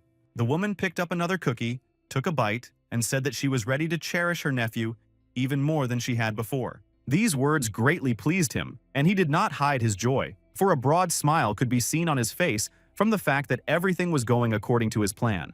The Count wiped the tears from his face, which had appeared because he was happy and proud of his son, who had finally learned to behave properly among other people. Suddenly, Marion, with a serious expression on her face, turned to Christian and asked what he thought about joining the Black Shadow Knights. This question caught the young man off guard, and he did not rush to answer, but his interlocutor emphasized that he had done well in the battle with Melon. While the young man was gathering his thoughts, his aunt continued, saying that he might turn out to be a greater prodigy than the elder leader of their clan. She explained that his rivals would be very strong and cruel, and she feared that he might quickly fade away before he even had a chance to blossom. After listening carefully to all this, Christian replied that if he managed to rise up and overcome the mountain standing in his way, he would not mind dying for it. Finally, he smiled broadly and said that he greatly appreciated his aunt's concern, but he did not think he would lose because he was confident in his strength and abilities. His aunt did not respond to these words. She just watched the boy closely, thinking that he was very self-confident for no reason. Then the woman carefully climbed onto her horse and, holding the gift box, said that she could not leave the young man on this dark path. And so she decided to give Christian some advice, telling him to stay away from the first young lady because she was the one who posed a danger. The Count was a little surprised by these words because in his opinion, it was Ashida who was dangerous, not his sister. The woman did not explain anything. She just said that they would understand everything later. Instead, the young man smiled broadly and thanked her for her advice, and Marion smiled sweetly in return and set off on her way home. After that, Christian lay down on his bed and began to think about how his father and aunt were both very strong because they had reached the 6-star level. But at the same time, he had not heard anything about them during the Great Battle, and this raised a logical question. How many powerful fighters were there in the Empire? So the boy assumed that there must be enough of them to absorb the bright light, and this greatly upset the young man because he did not want to repeat his past. A month had passed since his aunt left their estate, and his father once again called Christian to him for a private conversation to discuss important matters. Sitting at his desk, the man first looked through some documents, and when he looked up, he said he had something important to tell the boy. As soon as the man finished his last word, he was pleasantly surprised to see that in such a short time, his son had already achieved a 2-star rating. Christian, seeing a strange reaction on the Count's face, spread his arms wide and asked why he was so surprised, since he had promised to do it. Then the young man sat down on a chair and, with a smile, asked why his father had called him at such a late hour, and then asked if it was really something very important. The man replied in a serious tone that he had received a message from the family leader stating that he had approved only Taran as a candidate for the sacred dark rite. Then the man began to explain the reason for his refusal to his eldest son, which was that he had been leading a bad lifestyle for several months. The young man could not bear this and struck his father in the face, which frightened and surprised him, but he still remained on his son's side. After regaining his composure, Christian asked if Viscount Langham had made this decision, and the Count replied that it was not him, but that he had nothing to say after Ashida's misdemeanor. Then it dawned on both of them that it was Loan de Baron, as he was a direct descendant of the main family. Christian realized that it would be difficult for him to become a young lord after this insolent young man won and conquered the darkness. His father asked his son not to worry about it because he was ready to talk to the main people again, and if nothing worked, he would go ask his sister for help. The young man did not show that he was upset, so he replied that there was no need to go to such lengths for him and said that he was ready to deal with everything himself. Then, the Count approached his son, put his hand on his shoulder, and told him to leave this matter to the adults because his father really wanted to help. Christian smiled broadly and said that he was very pleased to hear such words from his father, but a moment later, he added that he had his own methods of resolving such issues. He then asked if there was a representative of Count Teramida's family among the participants, and his interlocutor replied that the man's third son would be there. Then the young man said that he simply needed to prove himself right and that he already had an idea how to do it, because the Teramidas were soon to organize a hunt for the Black Pill. The Count did not yet understand how his interlocutor would use this opportunity to his advantage, and Christian said that he would take part in the hunt as a shepherd. At this time, Christian's aunt was able to reach the clan leader to inform him that she had been able to conduct an investigation and that her nephew was incomparable to the others. The older man replied that he found it hard to believe because the child he remembered was a brat who thought he was a genius when he was actually a fake prodigy. Marion put her hands behind her back and emphasized that the boy was not the same as he used to be, so it could be considered that he had completely changed and grown up. Then the father asked if the girl was sure that this young man could fulfill his long-held desire. The lady replied that she could not say for sure, but that Christian might be closer than anyone else to what the gentleman wanted. The clan leader then said that he would keep an eye on the young man and asked if he was sure he would not take part in the sacred dark ritual that was about to take place. Marion replied that his candidacy had been rejected, but in her opinion, the young man should be given the opportunity to obtain darkness and reveal his hidden potential. Hearing these words, the father said that since his daughter was willing to go so far, he could only conclude that she really liked the young man, and that was why she was saying such things. Suddenly, red-haired Simon, the chief butler of the clan of dark sorcerers, appeared in the room, having come at his master's call. Therefore, after receiving his orders, he decided to clarify that he just needed to observe the young bastard named Christian for a while. The elder confirmed everything and added that he would wait for a report on what the boy was doing before the sacred dark ritual, and the red-haired man promised to do everything in the best possible way. But before he left the room, he asked if he could arrange a little prank while he was conducting his observation. The clan leader quickly replied that the butler should not cross the line, so he opened a portal and disappeared, saying that he would keep his promise. At this time, Christian sat by the window and thought about how he had quickly reached the 2-star level, but he lacked the endurance and dark energy to reach 3 stars. Therefore, he understood that he needed a black pill to accumulate a lot of dark energy in a short period of time, but obtaining this item could be difficult. So he decided to act a little unconventionally, and getting into a carriage, he went to the place where his brother Taran had lost a lot of money. As soon as he met the owner's gaze, he asked him if he had really come to meet him empty-handed. The interlocutor immediately denied these assumptions and quickly took out a bag of coins, saying that he would never leave a young gentleman without a gift. However, the young man did not appreciate this. He angrily knocked the bag out of his hands and called it a pathetic gift, emphasizing that the man still did not understand his place in society. After that, Christian said that he had heard rumors that the gentleman was involved in illegal activities, namely, evading taxes on his establishment.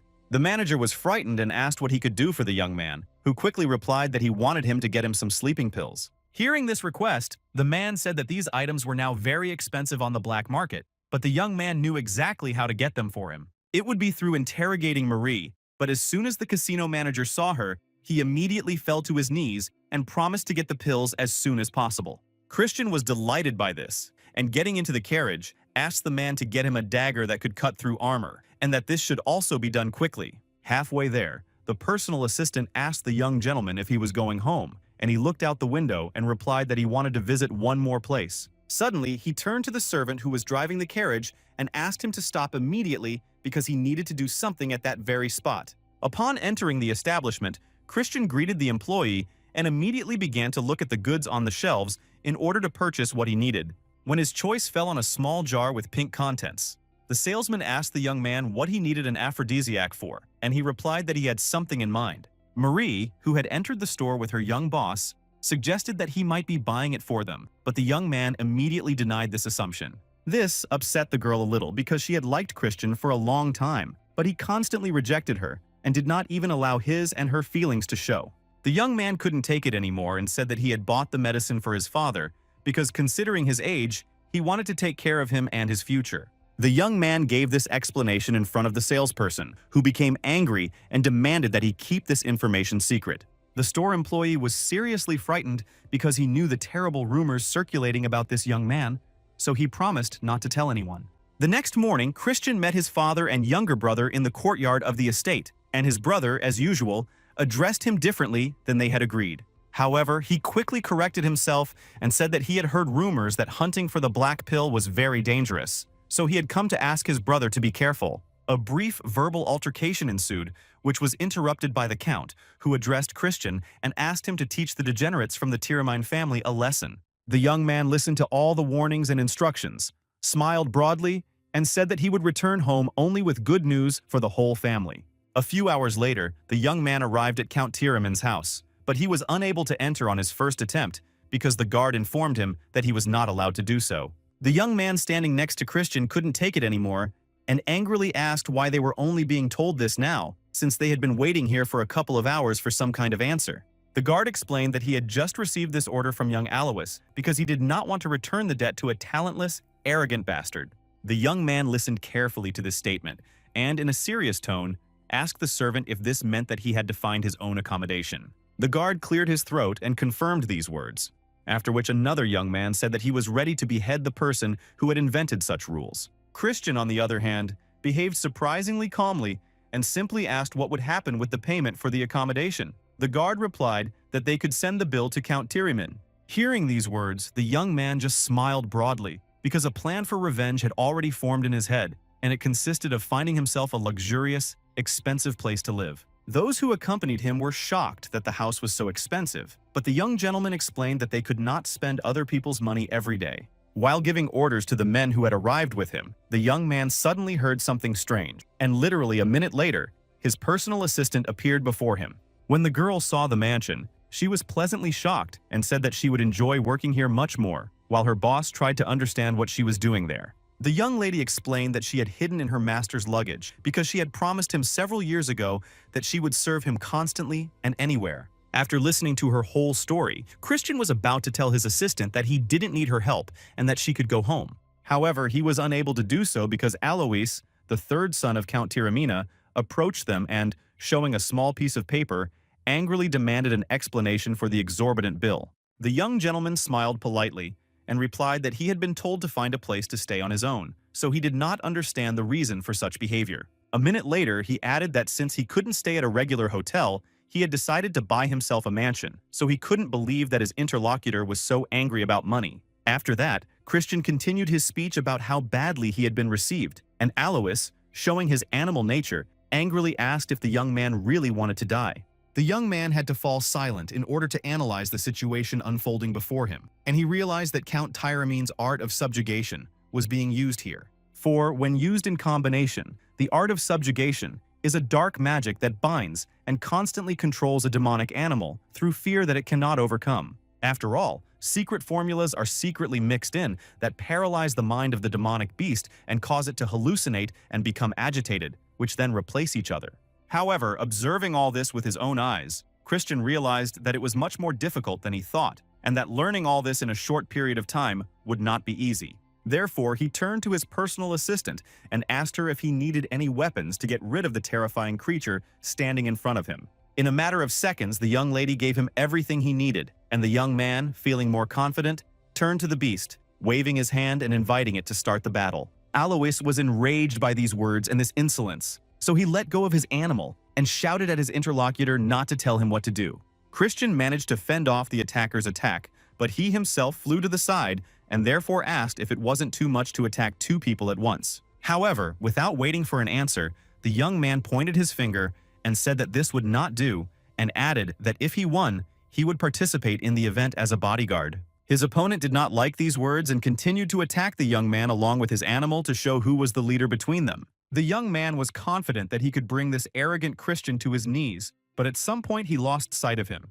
And literally a minute later, he felt a sharp pain in his head from a blow with a stick that he did not even suspect and was not prepared for. Christian stepped back to a safe distance and told his opponent not to even think about crying over his defeat because he wouldn't stand on ceremony over it. So, Alois wanted to use his animal to gain some time for himself, but nothing good came of it because the creature ran back in an instant. The young man explained that he had only used a 2-star illusion spell, but it had already frightened the creature that was supposed to deal with him. Then, the blonde young man had no choice but to use his own magic to finally show who he really was. Suddenly, Christian calmly asked his enemy if he knew what the limit of trashy freaks was and how they differed from others. Before he could finish his sentence, the young man threw a stick at Alois, which flew several meters and hit the boy right in the forehead, knocking him to the ground. After that, the young gentleman moved to a place where he spent several hours gambling in order to recharge and relax before an important event. But his assistant tried to convince him that he should stop because it was not clear that this was how a man relaxes. Marie, on the other hand, enjoyed spending her time this way, so she decided to bring her master some apple juice, as he was not drinking alcohol at the moment. At that moment, 2 creatures standing near Christian's table were discussing why their master Alois wanted them to follow this freak. As soon as they finished talking, the man they were watching returned to them and said with a smile on his face that they could join him. While they were thinking about what to do, the young man added that their boss would not wake up for several hours and emphasized that this was because he had beaten him up badly. However, they did not agree and continued to do their job. And closer to midnight, the partners realized that there was no point in following anyone anymore. This was because everyone who had been sitting at the same table with Christian had gotten drunk, and some had simply laid their heads on the table and fallen asleep during the game. So, they decided to leave and write a short report on their work, and as soon as they left, the young man suddenly stood up as if he hadn't been lying drunk at the table at all. It turns out that all this time he had to pretend so that the 2 would finally leave him alone because he still had unfinished business. Just as Christian was packing his small backpack, Marie approached him, and he told her that he was going to an important place and asked her not to follow him. The girl was very upset when she heard this request, and tears began to well up in her eyes because she assumed that the gentleman was going to use an aphrodisiac. She expressed her dissatisfaction aloud, saying that she knew that this family was not meant for the Count, but for her master, who had decided to have some fun in the middle of the night. Christian denied everything, left the room, and a few hours later, arrived at the secret lands of Count Taran, where he felt the dense energy of demonic beasts. After walking a few more meters, the young man realized that he would soon reach his hunting ground, and indeed, after passing through the bushes, he saw guards and fire. Looking closely at the entrance, the boy saw only 2 guards, which pleasantly surprised him, especially since he was going to use the invisibility spell he had learned from Marie. So, in a matter of seconds, Christian managed to pass through the guards completely unnoticed, which was a plus for the plan to go perfectly. When he reached the place where the final hunt for the black pills would take place and ran his hand along the floor, he realized that the rumors were true and that this place was truly terrifying. But there was one problem. In order to get the black pill, he had to force Karjov to offer his own life.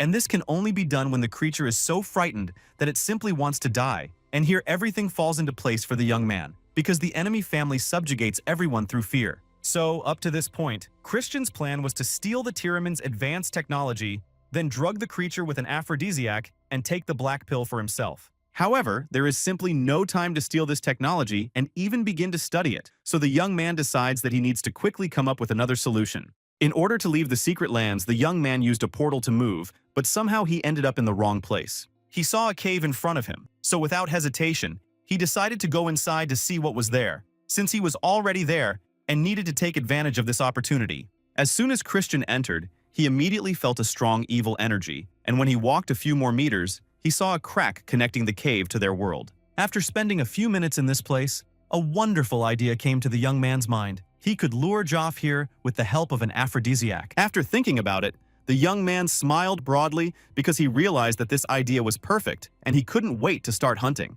All this time, the blonde Simon, who had turned into a bat, was watching Christian and, based on his observations, came to the conclusion that this young man was a very interesting personality.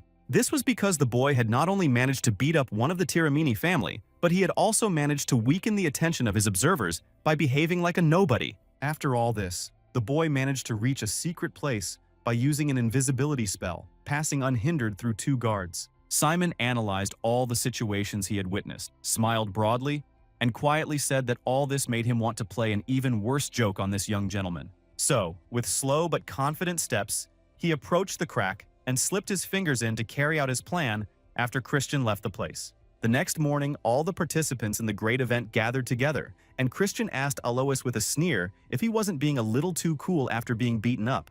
The blonde man began to defend himself and angrily pointed out that it was his interlocutor who was showing off because he had brought a sword that he did not even know how to use. However, they decided to end the verbal altercation there, and Alois moved on to the fact that the shepherds should now do their job, which was to lure Rajov to the altar. Those who had been assigned the role of guards were to follow the blonde man to the altar and wait there for the creature to run up to them. Christian stood silently and said nothing, which made Alois a little wary, so he turned to the young man and asked if he had understood all the instructions.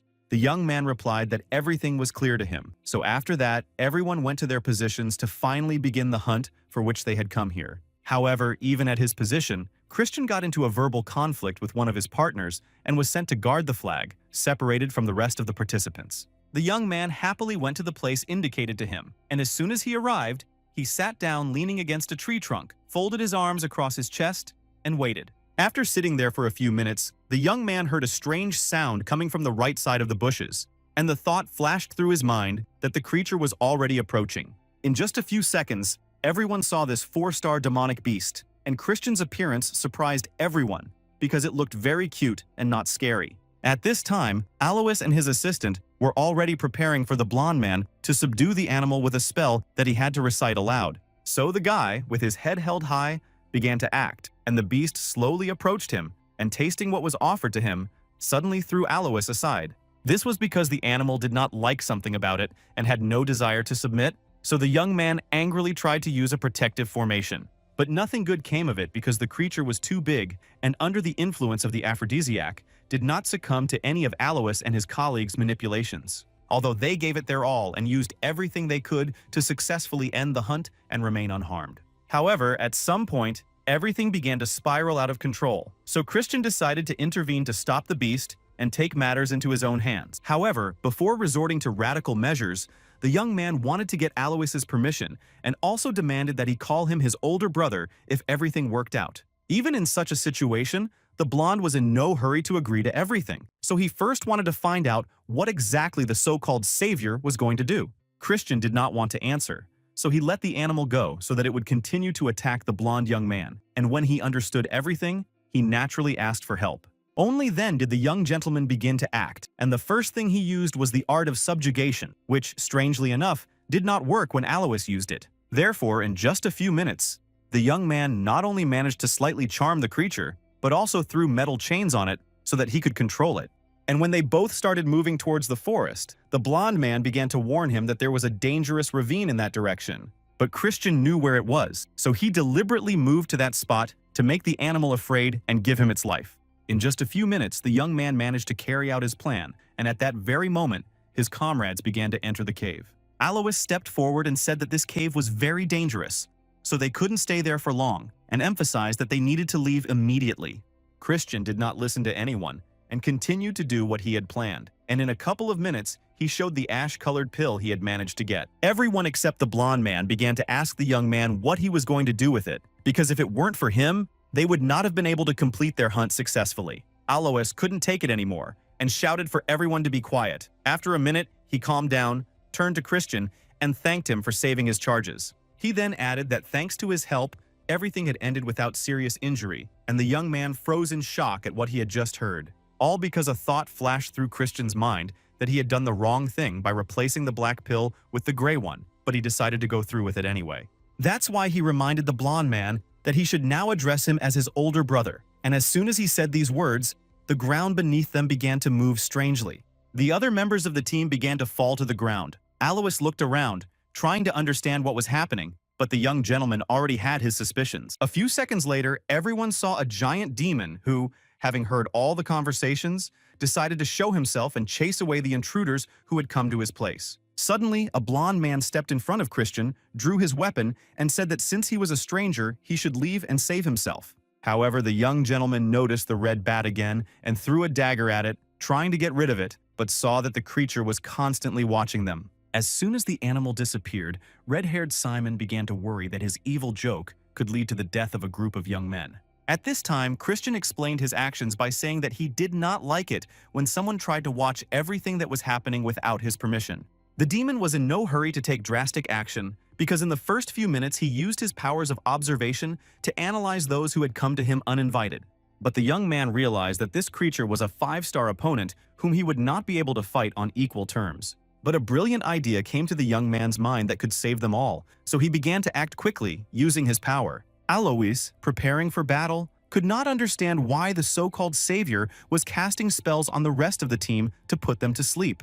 He quickly tried to figure out why the young man was doing this, but Christian had no intention of explaining anything. Instead, he punched the blonde in the face, knocking him unconscious. The monster folded his arms across his chest and began to wonder why one of the boys had put everyone to sleep, suggesting that perhaps he wanted to hand them over to him. As it turned out, Christian had heard everything, so as soon as he had everything ready, he said that although his opponent had turned out to be talkative, he did not negotiate with such people. So he showed Grunade his sword, which at first surprised the demon, but then he said that a weapon that its owner cannot use poses no threat.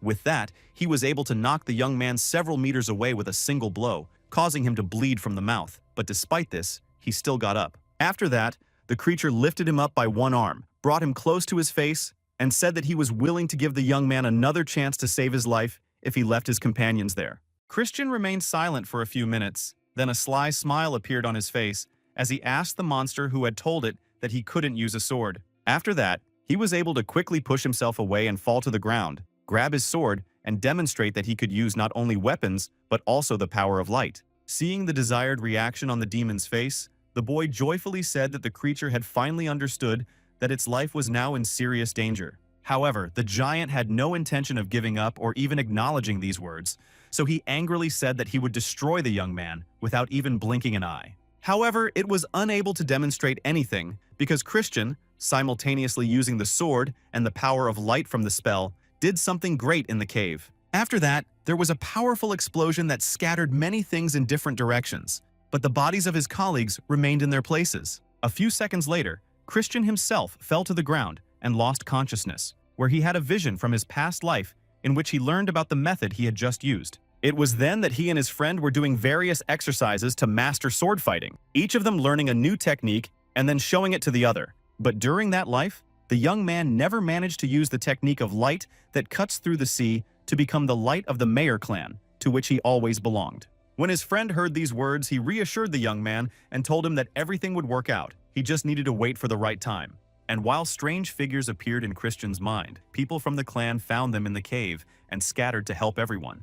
The young man came to his senses on his own, but did not rush to open his eyes because what he had seen while unconscious had intrigued him, and he wanted to see more. 2 whole days had passed since then, and Christian spent them in bed to recover and regain his strength, but he still thought he had wasted his time. However, he did not reproach himself for this. Instead, he felt himself and realized that his body was fine, and then he started looking for the black pill. Not finding it in his clothes, the young man quickly opened the bag lying on the nightstand and noticed the object he had just been looking for right there on himself. The only thing he didn't like about what had happened was that he had revealed himself to others quite early, and now he might have some problems. Suddenly, his thoughts were interrupted by a knock on the door, which meant that someone had come to visit him. So Christian, without getting out of bed, invited the guests inside. It turned out that it was Count Tyramine himself. Entering the room, the man smiled broadly and said that he had heard rumors that the young man had woken up, so he had come to see him. As soon as the young man saw his master, he tried to get up, but the Count asked him not to do so and instead suggested that he just listen. The young man did not quite understand why he was being treated this way, because just a day ago he was not allowed to spend the night with the other participants, and now everything had changed so drastically. Meanwhile, the player began to tell them that after investigating, they discovered that a demon had been summoned in the cave, which could have killed everyone. However, they concluded that a spell and a counterspell had been used, so the creature was able to disappear before any of the young men could be harmed. Christian breathed a sigh of relief because he wouldn't have to come up with an excuse for how he managed to destroy the demon all by himself. Then, Count Tyramine looked down and said that he had also come to apologize because they had behaved so badly due to rumors that the young man was incapable of anything.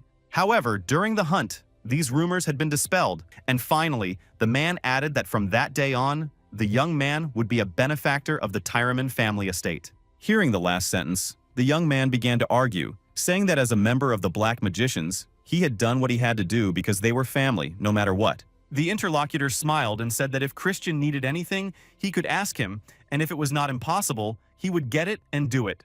Without thinking twice, the young man said that he wanted the Tiramini family to forget the old grudges they held against his family, the Khazars. He explained that he really wanted their families to have a friendly but competitive relationship where they could plan their future together. While the older man was trying to make sense of it all, Christian explained that the reason for the feud between their families was the work of the main clan and that they were doing it to keep them like ordinary dogs guarding the house. After listening to these explanations, Tiramin folded his arms across his chest and asked if the young man was suggesting that they stand up against the main clan, to which he immediately replied no.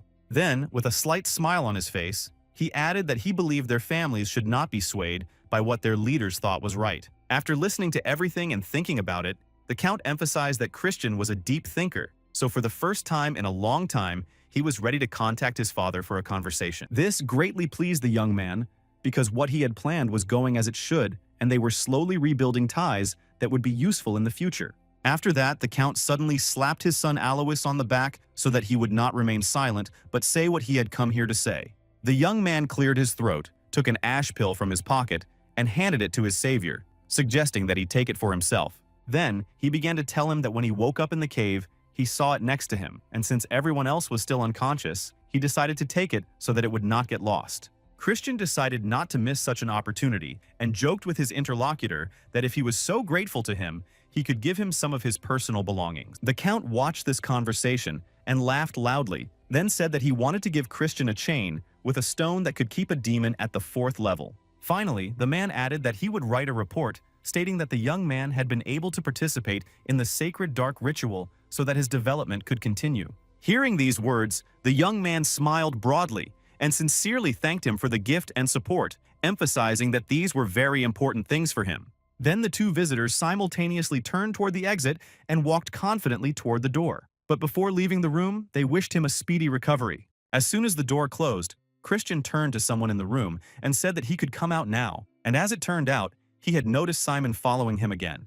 As soon as he appeared, the red-haired man said that the young man had noticed him, even when Count Tiramin himself had not, and the young man replied that he had simply smelled blood. After that, the guest decided to say hello, and then introduced himself as the chief steward of the clan of Dark Magicians, and, at the end of his sentence, gave his name.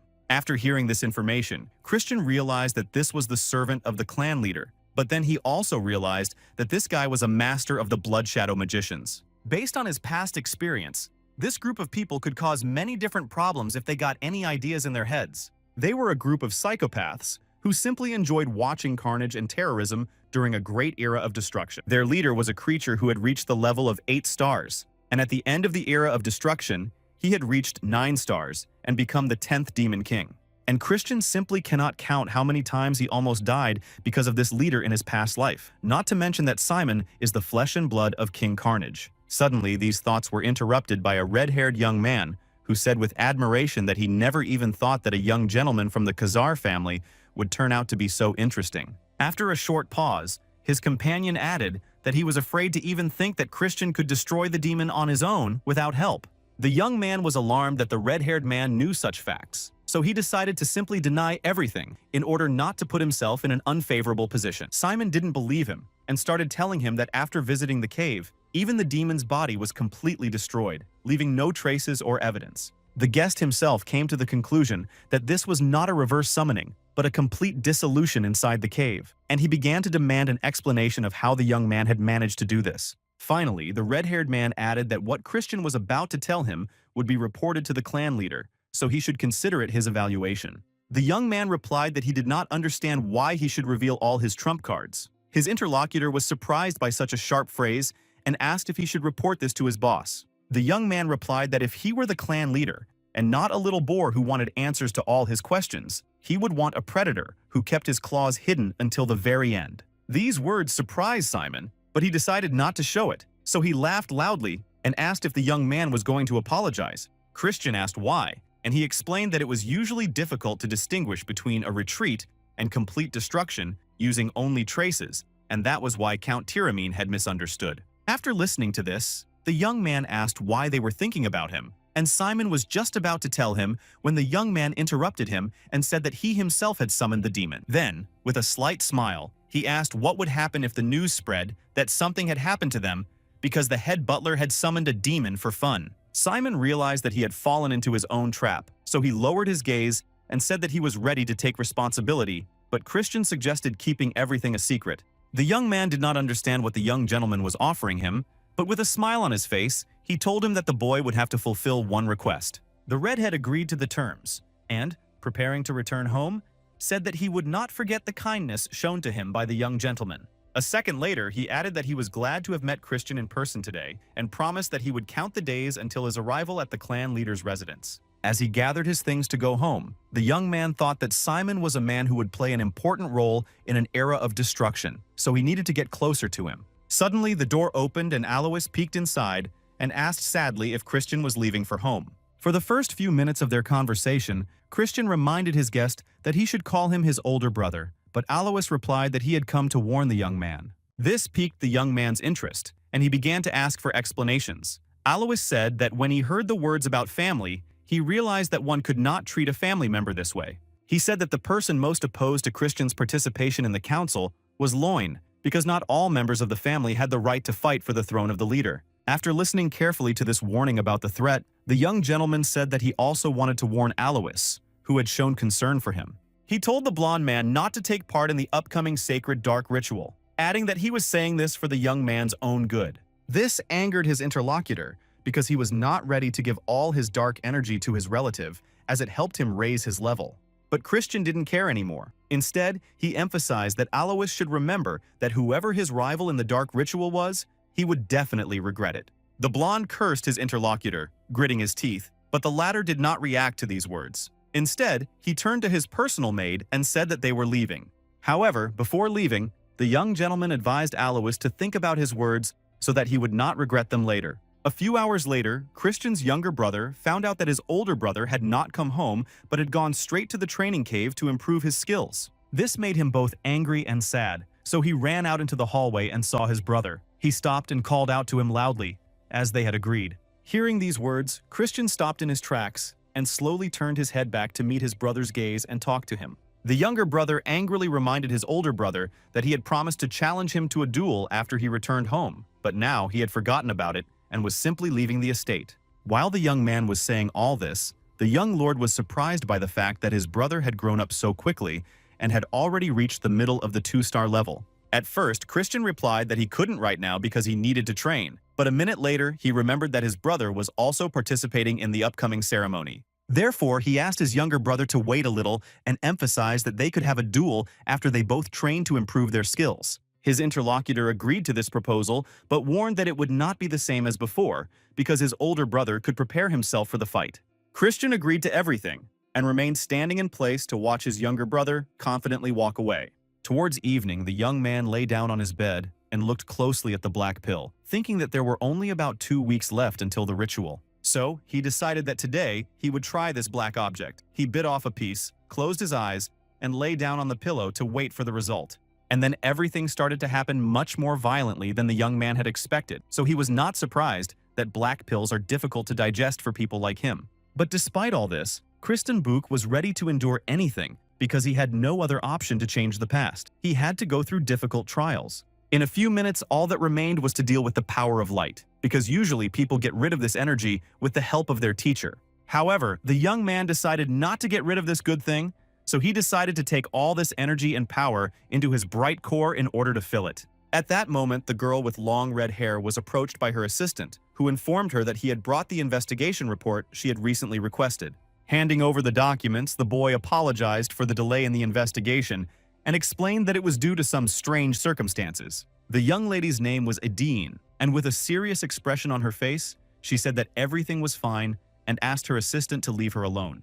2 weeks had passed since Christian returned home, so his younger brother came to his room to remind him of their agreement. As soon as the young man entered, the young gentleman asked with a smile on his face if he had come early in the morning, because he couldn't wait to get hit in the face. The guest replied with his mouth open, saying that it sounded pretty funny, but the thought that the boy's demonic power had greatly increased since their last meeting was running through his head. Christian put on his outer clothes and said that if the guest was so eager to feel the power of his fists, he was ready to demonstrate it. But before heading to the designated place, the older brother said that if he won, his opponent would have to renounce participation in the upcoming dark ritual. The younger gentleman was surprised and asked if that was really what the young man wanted to say, but he reminded him that this ritual was a kind of competition. Therefore, after a short pause, the young man emphasized that weaklings should stay as far away from such places as possible for their own safety. The guest, of course, did not like this statement, so he put his sword forward, asked his brother to be quiet, and then ordered him to get his sword. Christian took the weapon in his hands and emphasized that the young man did not want to see brotherly care, so he would have to beat him until he understood. Several hours had passed since their fight, and the younger brother was already lying in his bed with many bruises, wounds, and his right arm bandaged. The Count, visiting his son, said that the older brother had gone too far this time, as the healer had told him that the victim would need to spend half a month in bed to fully recover. After that, the man looked at his younger son and said that he had no choice but to wait for the next dark ritual to take part in it. Tarina was outraged by this fact, so he angrily wanted to speak up, but Christian instead asked his father to leave him and his brother alone. Without hesitation, the Count approached the door and said that he would allow them to talk without him so that they could clear things up between themselves. As soon as the Count left and closed the door behind him, Christian turned to his brother and asked him not to be upset because he had asked for the fight himself. Taran looked at his bed and said nothing in response, instead asking if the young gentleman really didn't like seeing him grow up. After a second's pause, he added that Christian constantly mocked him and looked down on all his achievements, showing no brotherly support whatsoever. Therefore, the younger brother suggested that the older one had deliberately injured him during the duel, so that he would not be able to participate in the upcoming ceremony. Listening to all these words, Christian thought that if things continued like this, his brother would simply cry, so he emphasized aloud that they were not on the same wavelength. After a short pause, the boy added that he did it so that Taran would become stronger, not for anyone else, but for him personally, so that he could help him. He went on to explain that if his brother fought him in the ritual, he would forever lose his chance to obtain pure dark energy, which was why he had wounded him today. Christian went on to emphasize that pure black energy was not suitable for the younger man, as gray energy was more suited to his temperament and strength. Taran asked for an explanation, and his interlocutor said that pure dark energy is the highest attribute of all dark energies, and immediately below it is gray dark energy, which is suitable for curse magic. This is because the power of light is divided into different types, so dark energy can also be different, and everyone simply needs to choose what suits them best. After this story, Christian asked his brother if it would be better for him to learn curse magic rather than fencing, and his brother asked how he had come to this conclusion. His interlocutor could not tell the truth about his past life, so he said that he had come to this conclusion from their duel because he had also given his all. While there was a pause between them, Christian continued, saying that it would be better for his brother to first master gray energy and then move on to studying dark energy. Finally, he asked Taran to think everything over again before participating in the ritual and emphasized that this was his sincere advice as an older brother who cared about his younger brother's development. After everything that had been said, the young man took out a handkerchief, unfolded it, placed it on the bed, and said that he wanted to give his companion the gray pill. The young man was shocked by such a gift, so he asked Christian why he was giving him such a gift, and Christian replied with a smile that it was simply because he was his brother. Taking the pill, Taran said that since his brother had been able to change so much, he was curious why he had behaved like a real bastard even when their mother was dying. These words again created an awkward pause between them, but Christian, after thinking about his answer, sat down on the edge of the bed and said that at that time, he had not thought about his future. The next day, the young gentleman arrived in his carriage at the place where an important wedding was to take place. But not only had he not slept well, his whole body was numb from the journey. Stepping out onto the street, the young man gritted his teeth in anger because he was clearly not in a good mood today, so he didn't like all the little things, even though everything seemed to be going according to plan. Suddenly, his personal assistant appeared beside him, in high spirits and ready to serve her boss. The young man was annoyed by her mood because he couldn't understand where she got the energy and enthusiasm to spend time with him so happily and naturally every time. While he was trying to figure out what was going on with Marie, he noticed a group of young men standing nearby, leaning toward each other and discussing something intently.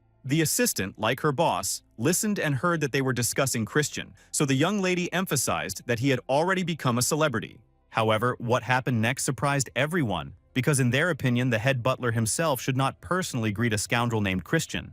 Simon looked at his interlocutor from different angles and emphasized that so little time had passed, yet he had grown up so quickly and changed so much. The young gentleman did not appreciate the compliment. Instead, he asked if such a distinguished person had nothing better to do, and the butler replied that he had come here on the orders of the leader himself. These words piqued Christian's interest, and the butler told him that the clan leader wanted to meet him personally and had sent him here for that very reason. In just a few minutes, they were in the master's office, where Simon announced that he had brought the person his boss wanted to see. The gray-haired gentleman stepped out of the shadows and addressed Christian in a serious tone, emphasizing that they had not seen each other or spoken in person for a long time. While the leader was saying these few words, the young man felt a dominant aura that made him barely able to stand on his feet in order to show himself from his best side.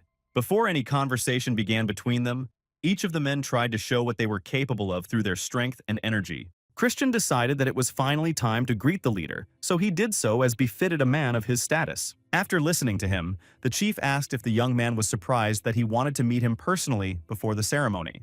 The young man bowed and replied that he had expected to be summoned, explaining that a new star had risen so quickly in the clan. The gray-haired lord agreed with these words, adding that neither Marion nor Simon could do without compliments when reporting on their tasks. Then the man froze in one position, and looking the young man straight in the eyes, said that he could not yet understand whether he should expect something or whether he could relax. A second later, he began to explain his words, saying that only time would tell what kind of man the boy would become in the future, and that he had two different paths to choose from. However, the clan leader was unable to finish his sentence because Christian interrupted him, immediately agreeing with everything and saying that he was still too young to meet the expectations of such distinguished people. After that, there was a short, awkward pause between them, because no one knew how to continue the conversation after everything seemed to have been clarified. Therefore, the gray-haired gentleman decided to break the silence first, and turning to the visitor, said that he had high hopes for the young man's future. As soon as he finished this sentence, he informed Christian that he could leave the room, and the young man bowed in respect without objection. After the young man left, the gray-haired gentleman told Marion that he had exceeded all his expectations, and that because he possessed such great talent, his fate would be even more turbulent. The girl thought about everything she had heard, because she had guessed it herself, but she needed confirmation from the leader to make a final decision. Suddenly, the young lady's thoughts were interrupted again by the older man, who smiled kindly and said that today a little hope had been born in him. Marion asked him to explain what he meant, and the man said that perhaps the young man they had just spoken to would be able to fulfill his long-held desire. That same evening, all the participants who had arrived were to gather in the hall for the ceremony, so there were people representing everyone who entered the room. Christian dressed quite nicely and elegantly for the occasion, and entered confidently so that everyone would see him in this light. The people who were already in the room naturally noticed him and began to discuss among themselves why the leader wanted to meet with this upstart. The young man heard all this and was not offended at all, so he mentally answered himself that he had met with the boss because he was handsome. Then, Christian noticed a waiter passing by with a tray of several glasses of red drink, which caught his attention. He quickly approached to take a glass, but the waiter wouldn't let him, explaining that the young man was underage. Instead of alcohol, she offered the young man ginger ale to quench his desire to drink something strong that day. Although the young man took the glass with the offered drink, he was still angry that he was not allowed to drink what he wanted. But his anger quickly dissipated when an announcement was made in the hall that important guests had arrived, and they turned out to be young lords and ladies. After that, the doors to the room opened, and a group of young people began to enter with slow but confident steps. First came Eshid de Baron, who was the second young lord, followed by Juliana de Baron, who was the first young lady. The next lovely girl was Jupien de Baron, who was the second young lady, and therefore felt more at ease because she did not have as much responsibility. Last but not least was the youngest, Misak de Baron, who was the third young lord, and therefore not yet interested in these events due to his young age. While this group was entering the hall, Christian was mentally trying to ask Ashida what he would say to him when they were close enough to each other. However, nothing happened because the boy simply walked calmly past Christian and pretended not to notice this insignificant person. This greatly angered the young gentleman because this self-confident individual did not even dare to look him in the eye after everything he had done to him. After that, the first young lady walked past the young man, and it was she who attracted his attention with her energy so that he could not take his eyes off her. But at that moment, the image of his aunt appeared in his mind, who before leaving, warned her nephew to beware of this girl and not to get involved with her at all. However, as soon as the young lady walked away, Christian looked after her and said to himself that he didn't really feel anything special except her beauty. So the boy decided that he had had enough entertainment for one day, and turning toward the door, wanted to leave this place to continue preparing for the ceremony. However, he did not have time to carry out his plan because a gray-haired man suddenly appeared behind him, who first greeted him and then said Christian's name. When the young man looked at him, the man introduced himself as Faur, who was the summoner for the young Lord Loin, who was also present. The young man was curious to know what exactly the man wanted to tell him, so with an interested expression on his face, he demanded at least some explanation. Faur said that he was worried because tomorrow an inexperienced young man would be participating, and because of this, he could tarnish the name of the Great Dark Clan. Christian listened carefully and became a little angry because he took it all personally and began to ask if they really considered him unqualified. The summoner did not expect such a violent reaction, but he continued to stick to his opinion and said that the young man had to prove his ability to him. After that, the young man began to look around for the person who had sent this man to him, and in just a few minutes, he noticed Loina on the balcony. Christian decided to play the game his interlocutor was offering him, so he put the glass on the table and said that he was ready to prove everything right now. The gray-haired gentleman said that they did not even have any weapons, but the young man replied that he did not need any because with an opponent like Loin, he could handle him anyway.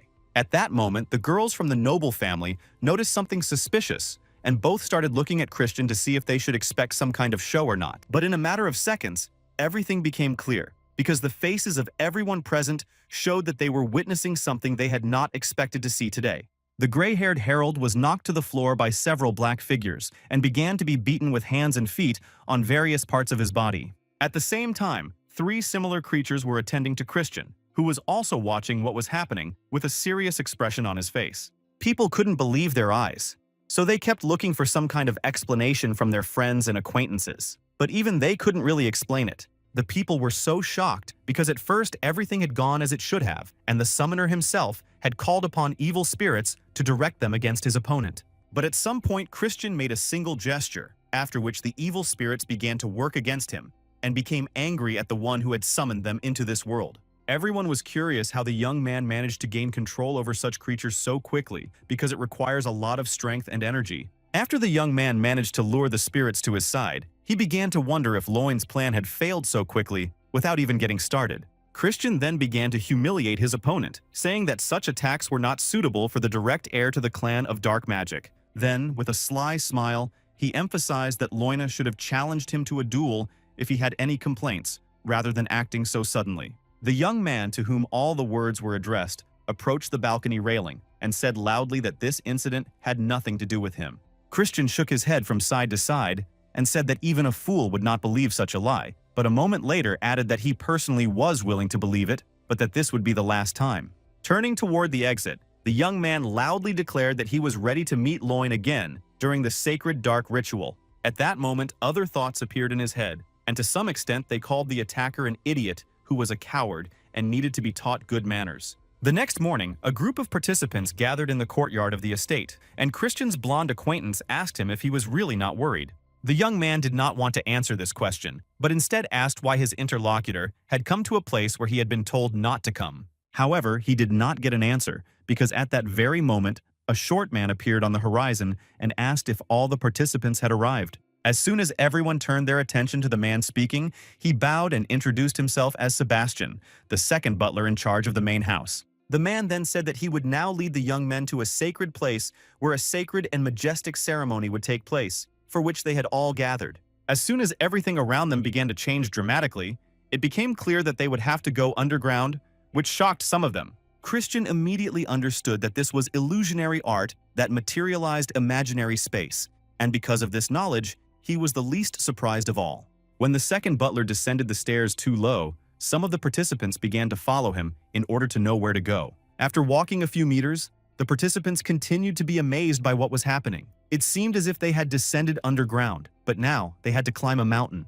The man who was laying the path did not explain anything. He just kept urging everyone to hurry up so that they would arrive at the right place on time. The participants were not thrilled about what was happening because they were not prepared for their nervous systems to suffer so much instead of physical activity.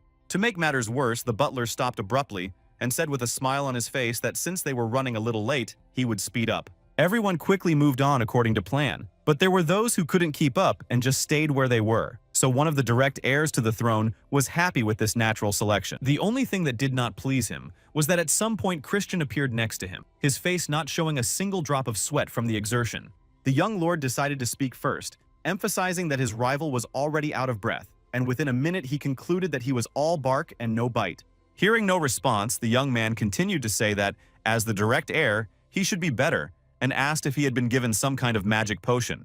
And while Christian waited for some kind of verbal response, he thought to himself that his colleagues were just fools who were making their bodies suffer on the road. At the same time, no matter how hard he tried, he did not get tired at all, because he had used only one spell to feel this way. At one point, the butler slowed down a little and turned back to see a young man standing next to the heir apparent and assumed it might be Christian. After that, in just a few minutes, everyone managed to reach their destination, but most of them were sitting on the floor, gasping for breath. Alois asked Christian why he felt so good, and the boy replied that everyone needed to train their endurance instead of engaging in some kind of madness. Suddenly, a young lady interrupted the conversation, greeting everyone and then announcing that this land was sacred because the purest black energy emanated from it. Therefore, all the people nearby call this energy sacred darkness. Only after this story did the girl decide to introduce herself and say that she was the leader of this place, and her name was Ryu.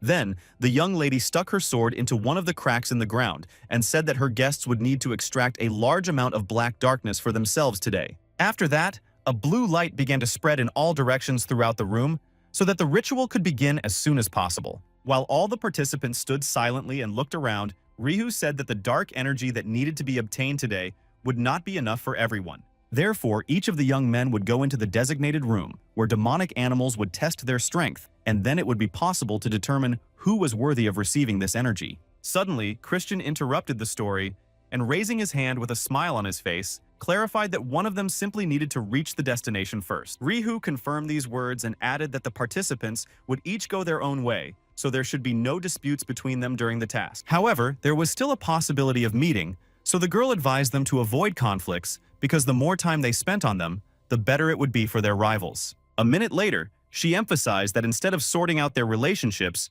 the young men should focus on their safety in order to achieve good results. Listening carefully to all these instructions, the participants were already preparing to quickly move to their starting positions after the signal to start was given. Therefore, as soon as the countdown from 3 to 1 ended, everyone quickly and confidently ran to their lanes to achieve victory. Dvoretsky and Ryu remained standing in place, watching each entrance, because they had done everything that was required of them, and now all they had to do was wait. The direct heir ran a few meters and encountered a black monster on his way, which was confidently moving towards him to destroy him. However, the boy managed to fend off the attack quite well, and with a smile on his face, said to himself that these creatures were simply not his level, so he would easily deal with them. Then, an image of Christian covered in blood appeared in his mind, and the young man thought about how difficult it must be for his opponent to complete the task. All because the heir had bribed one of the sorcerers to ensure that only the strongest and most vicious demons stood in Christian's way. That's why the young man was happy that this arrogant guy might die today while completing his task. And while he was dreaming about all this, he managed to reach the gates of the sacred land. After taking a few steps, the young man rejoiced at the fact that he had arrived first, but in a second, his joy vanished because Christian himself was standing nearby. Leaning against the wall, he pointed out that his rival had been gone for a while, and then added that he almost died of boredom because he had to wait so long for someone. The direct heir became interested in how the young man had managed to get there so quickly, and the latter, scratching his head, replied that he had not encountered anything special on his way. His interlocutor couldn't believe what he heard and blurted out that Christian must have encountered stronger beasts on his way, but when he realized he had said it out loud, he quickly covered his mouth with his hand. Christian, of course, heard everything, so he said that now he understood who was responsible for the monsters that appeared on his path being a little stronger than they should have been. And here it becomes clear that a fight may break out between them, as they are still alone, and, while waiting for the rest, they can settle everything between themselves. However, the direct heir first called his interlocutor an asshole, and then reminded him that the rules prohibited any conflicts during the task.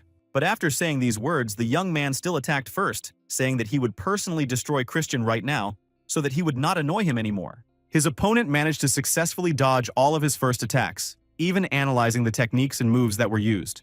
This information would help the young man understand how he should act in order to remain unharmed and demonstrate that he, too, was capable of something. Therefore, during the next attack, he grabbed his enemy by the right arm and brought it behind his back, emphasizing that he should not even think about crying when it hurt. A few minutes before the door to the sacred ground, another participant ran up, panting, and asked how late he was. But as soon as the blonde Alois saw what Christian had done to the other participants, he froze in shock at what had happened. The young man had no intention of explaining anything. He simply asked if the blonde would lose consciousness on his own, or if he would need to lend a hand. And when he came to his senses, he used his inner strength and said that he hadn't been sitting at home for nothing all this time, so he suggested that Christian attack him. However, less than a minute later, Alois was lying unconscious on the ground, and his opponent was wondering whether the victims would be taken away if he left them there. Christian was moving so radically toward his goal, because in 5 years, the first major battle against the Alliance would begin, and it would be very brutal. Therefore, by that time, he needed to ensure that the clan of dark magic would switch sides to him, all so that what he had experienced in his past life would not be repeated. This forces him to get rid of his rivals in this way because he simply cannot allow himself to share even a drop of dark energy with them. Then, Christian threw a cloak over his head and said to himself that since he had managed to deal with his colleagues, it was time to take possession of the darkness. Opening the door, the boy thought about how the clan leader had been able to absorb 80% of the sacred darkness and was therefore one of the most powerful demon monarchs. But the Dark Destroyer had absorbed about 90% of pure dark energy to become the Demon King and gain power in this place. Therefore, the young lord came to the conclusion that if he managed to absorb 100%, then he would be able to surpass even the Demon Emperor himself. After what happened, several men responsible for conducting the ritual gathered at a large table to discuss what had happened. It was unbelievable that all the participants except Christian had failed the task, and the young Lord Luyan was in serious condition, which was a disaster for the organizers. Therefore, these people quickly began to discuss the need to immediately conduct an investigation to determine whether some kind of forbidden trick had been used. Suddenly, the second young lady joined the conversation, saying that there was no point in conducting any investigation, which surprised her subordinates. The girl folded her arms across her chest and explained that this bastard named Christian would never be able to set foot on sacred ground. Then, rising, she added that even if he had entered, 2 days had already passed since then, so it could be assumed that he had already died there. Stepping toward the door to leave the room, the second young lady added that there wouldn't even be a body left of that insolent man, considering how much time he had spent there. However, stopping abruptly at the exit, the girl put on a serious expression and emphasized that even if Christian managed to return alive, she would destroy him personally. Because when her father died in battle against the Alliance, she and her brother Lone were adopted by their uncle, and because of this, her position in the clan was already unstable. On top of that, Loan was unable to obtain the sacred darkness, so no one would support her brother as heir, which meant that their position remained low. Stepping out into the corridor, the girl gritted her teeth and silently promised herself that she would definitely take revenge on Christian for destroying their future. At that moment, 2 maids standing in the same corridor were happily discussing the fact that the insolent young man had not yet come out and assumed that he had already died there. Then, they turned their attention to the young master's personal assistant, who was standing by the window, and said that she would probably meet his ghost before she ever saw him again. Hearing this discussion, Marie could not stand aside, so she rushed up to the maids and began to defend herself and her boss. At one point, the girl became so carried away with her intimidation that she made a strange grimace and threatened to turn the 2 of them into ghosts herself. Frightened, her colleagues quickly turned their faces away and began to run away, while Marie calmly returned to the window to wait for her boss. At that moment, Christian lunged into the air, thinking that the endless darkness that was knocking the air out of his throat was only 70%. However, the young man began to encourage himself that he had to endure everything because the real test would begin somewhere after 90%. But after a few minutes, the young man realized that he could no longer swallow the darkness, and that if he continued, he would not be able to endure it and would die there. And just as he was about to stop, a strange, large creature appeared next to him and asked if the young man needed help. Looking at his interlocutor, the young man realized that it was Mafina, but then the question arose as to how a demon could enter this sacred space. The female creature began to explain that the power of demons lies in their ability to communicate with darkness, and that this communication does not cause her any difficulties. She went on to say that in that case, she could help the young man, and she could do so without any conditions or gifts. Christian could not understand what was happening, and Mafina said that she now had a desire to help him, so she asked him to take her hand so that he could let all the sacred darkness into himself. A week had passed since the young man had entered the door, and the head of the family said at breakfast that he found it hard to believe that the boy was still alive. For all this time, there had been no word from him, but Christian's aunt, who was standing next to the gray-haired gentleman, thought that everything would end well. Simon listened to his boss's opinion and said with a smile that Viscount Langham, who was currently acting as head of the household, also agreed with these words. The butler then said that the man wanted to close the passage to the sacred land as soon as possible, but to do so, he had to get permission from the leader. The gray-haired gentleman was enraged by this proposal because, in his opinion, the young scoundrel Langham wanted to test him in this way. Then the man asked Simon if he thought Christian was still alive, and the boy replied that there was a chance because the young gentleman was quite an interesting person. After hearing the answer, the leader thought for a moment and then told the butler to tell the Viscount not to close the door for another day. At that moment, Christian felt a sharp pain in his heart and chest, so his companion asked him to take her hand so that he could get through it. But even after that, the young man refused, shouting loudly and angrily to demonstrate his character and confidence. After this refusal, Mafina called Christian a fool who could not even imagine what awaited him, because he should know that people are not allowed to get more than they need. The young man still had no intention of giving up his decision, so he continued to stand his ground in order to make his plan a reality. And in just a few seconds, scary and weird things started happening to him, followed by a kind of demonization that no one had ever experienced before. Demonization is the highest technique of the mystical magic clan and is a forbidden spell in which a mortal is temporarily transformed into a demon in order to develop explosive abilities. This technique is as powerful as it is dangerous for those who use it. In the past, there were those who died while using this spell. Therefore, Christian began to think about what he could take from the spell and what he could add to create a vessel for collecting energy without any negative consequences. After trying to bring his idea to life, it began to work, and he rejoiced because with this vessel, he would be able to cross the threshold of 90% and conquer all the sacred darkness. Mafina, watching this spectacle, simply could not believe that some pathetic mortal could change his body in order to get what he wanted. Hearing these words addressed to him, the young man asked with a sly smile if she really didn't know that he was actually a true genius. After that, Christian continued to smile and said that his interlocutor could stay here, and he was ready to go home because he had already gotten everything he wanted. He began to walk unhindered toward the exit to return to all his friends and show them what he had achieved. Mafina said that they would meet again another time, but the young man had no intention of doing so and emphasized that they would never see each other again. Then, Christian found himself where he needed to be and began to look around to see how much time had passed since his disappearance. So, raising his hand to his face, he guessed that he had been gone for about a week and that because of this, things that no one had planned could happen in his family. Before appearing in front of everyone, the young man transformed himself back into his usual self to demonstrate that he had managed to survive. At that moment, the Viscount's assistant burst into the office to announce that a young man named Christian had returned. The men who were sitting with the head of the family at that moment were shocked and began to express their thoughts about what had happened. The Viscount, who was currently acting as the head of the dark magic clan, folded his arms on the table and asked everyone to tell him everything in a serious tone, in as much detail as possible. The assistant began his story by saying that although the young man's life was literally hanging by a thread, he had managed to survive, but was still very exhausted. After examining the victim, the doctor said that he sensed pure dark energy in the young man, but that it was a turbulent and powerful force.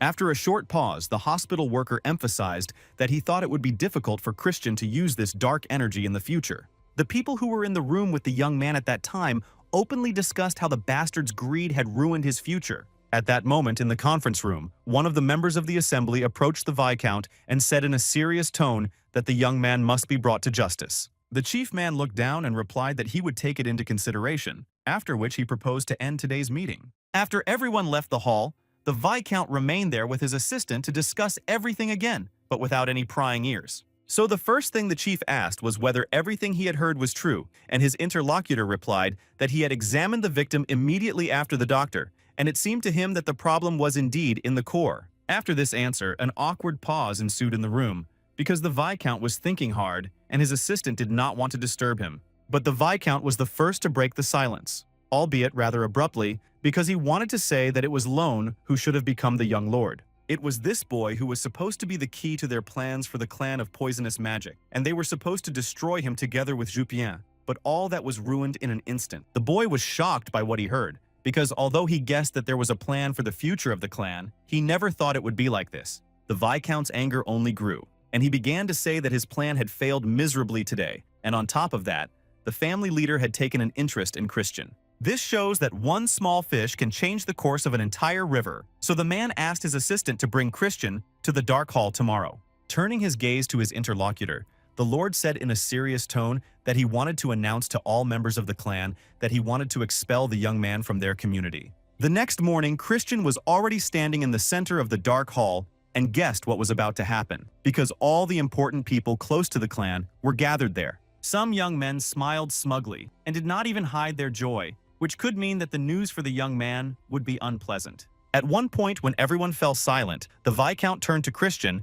and asked him if he was aware that he had committed many sins during the sacred ritual. The young man replied that he was aware of this, after which he was asked for an explanation and said that his peers were unworthy of being part of dark magic, and finally emphasized that he should have beaten them harder, but was unable to do so. After that, the young man asked if the victims had already gotten out of bed. One of the young men present could not stand this insolence and wanted to stand up and speak. But the Viscount did not let him do so, because he began to say that Christian's mistake was that, despite using the clan's precious resource, he had not achieved a worthy result. The young man listened attentively and calmly, then asked what results his interlocutor was talking about, since they did not even know what he had achieved. The man said that the young man had to absorb at least 70% of pure sacred darkness. Hearing these conditions, Christian asked what the punishment would be if he failed. The Viscount informed the young man that he would not inherit any black magic techniques, and that he would be forbidden from entering the main house and would be denied his inheritance from the House of Khazar.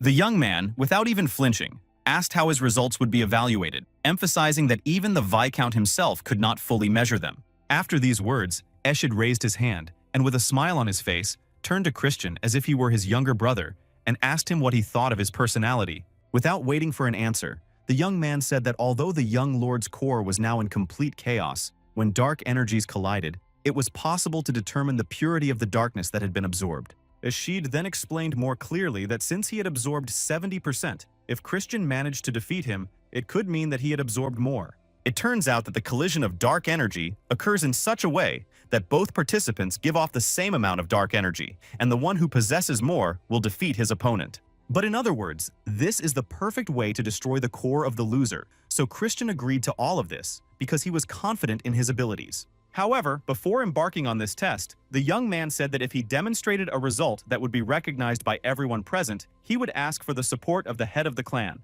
A minute later, Christian said that he wanted permission to take the test to become a young lord because it was very important to him and his family. While the Viscount was thinking about it, Eshid stood up and said that he agreed with his younger brother because it did not matter who got the position of young lord, whether it was a direct heir or a candidate like Christian.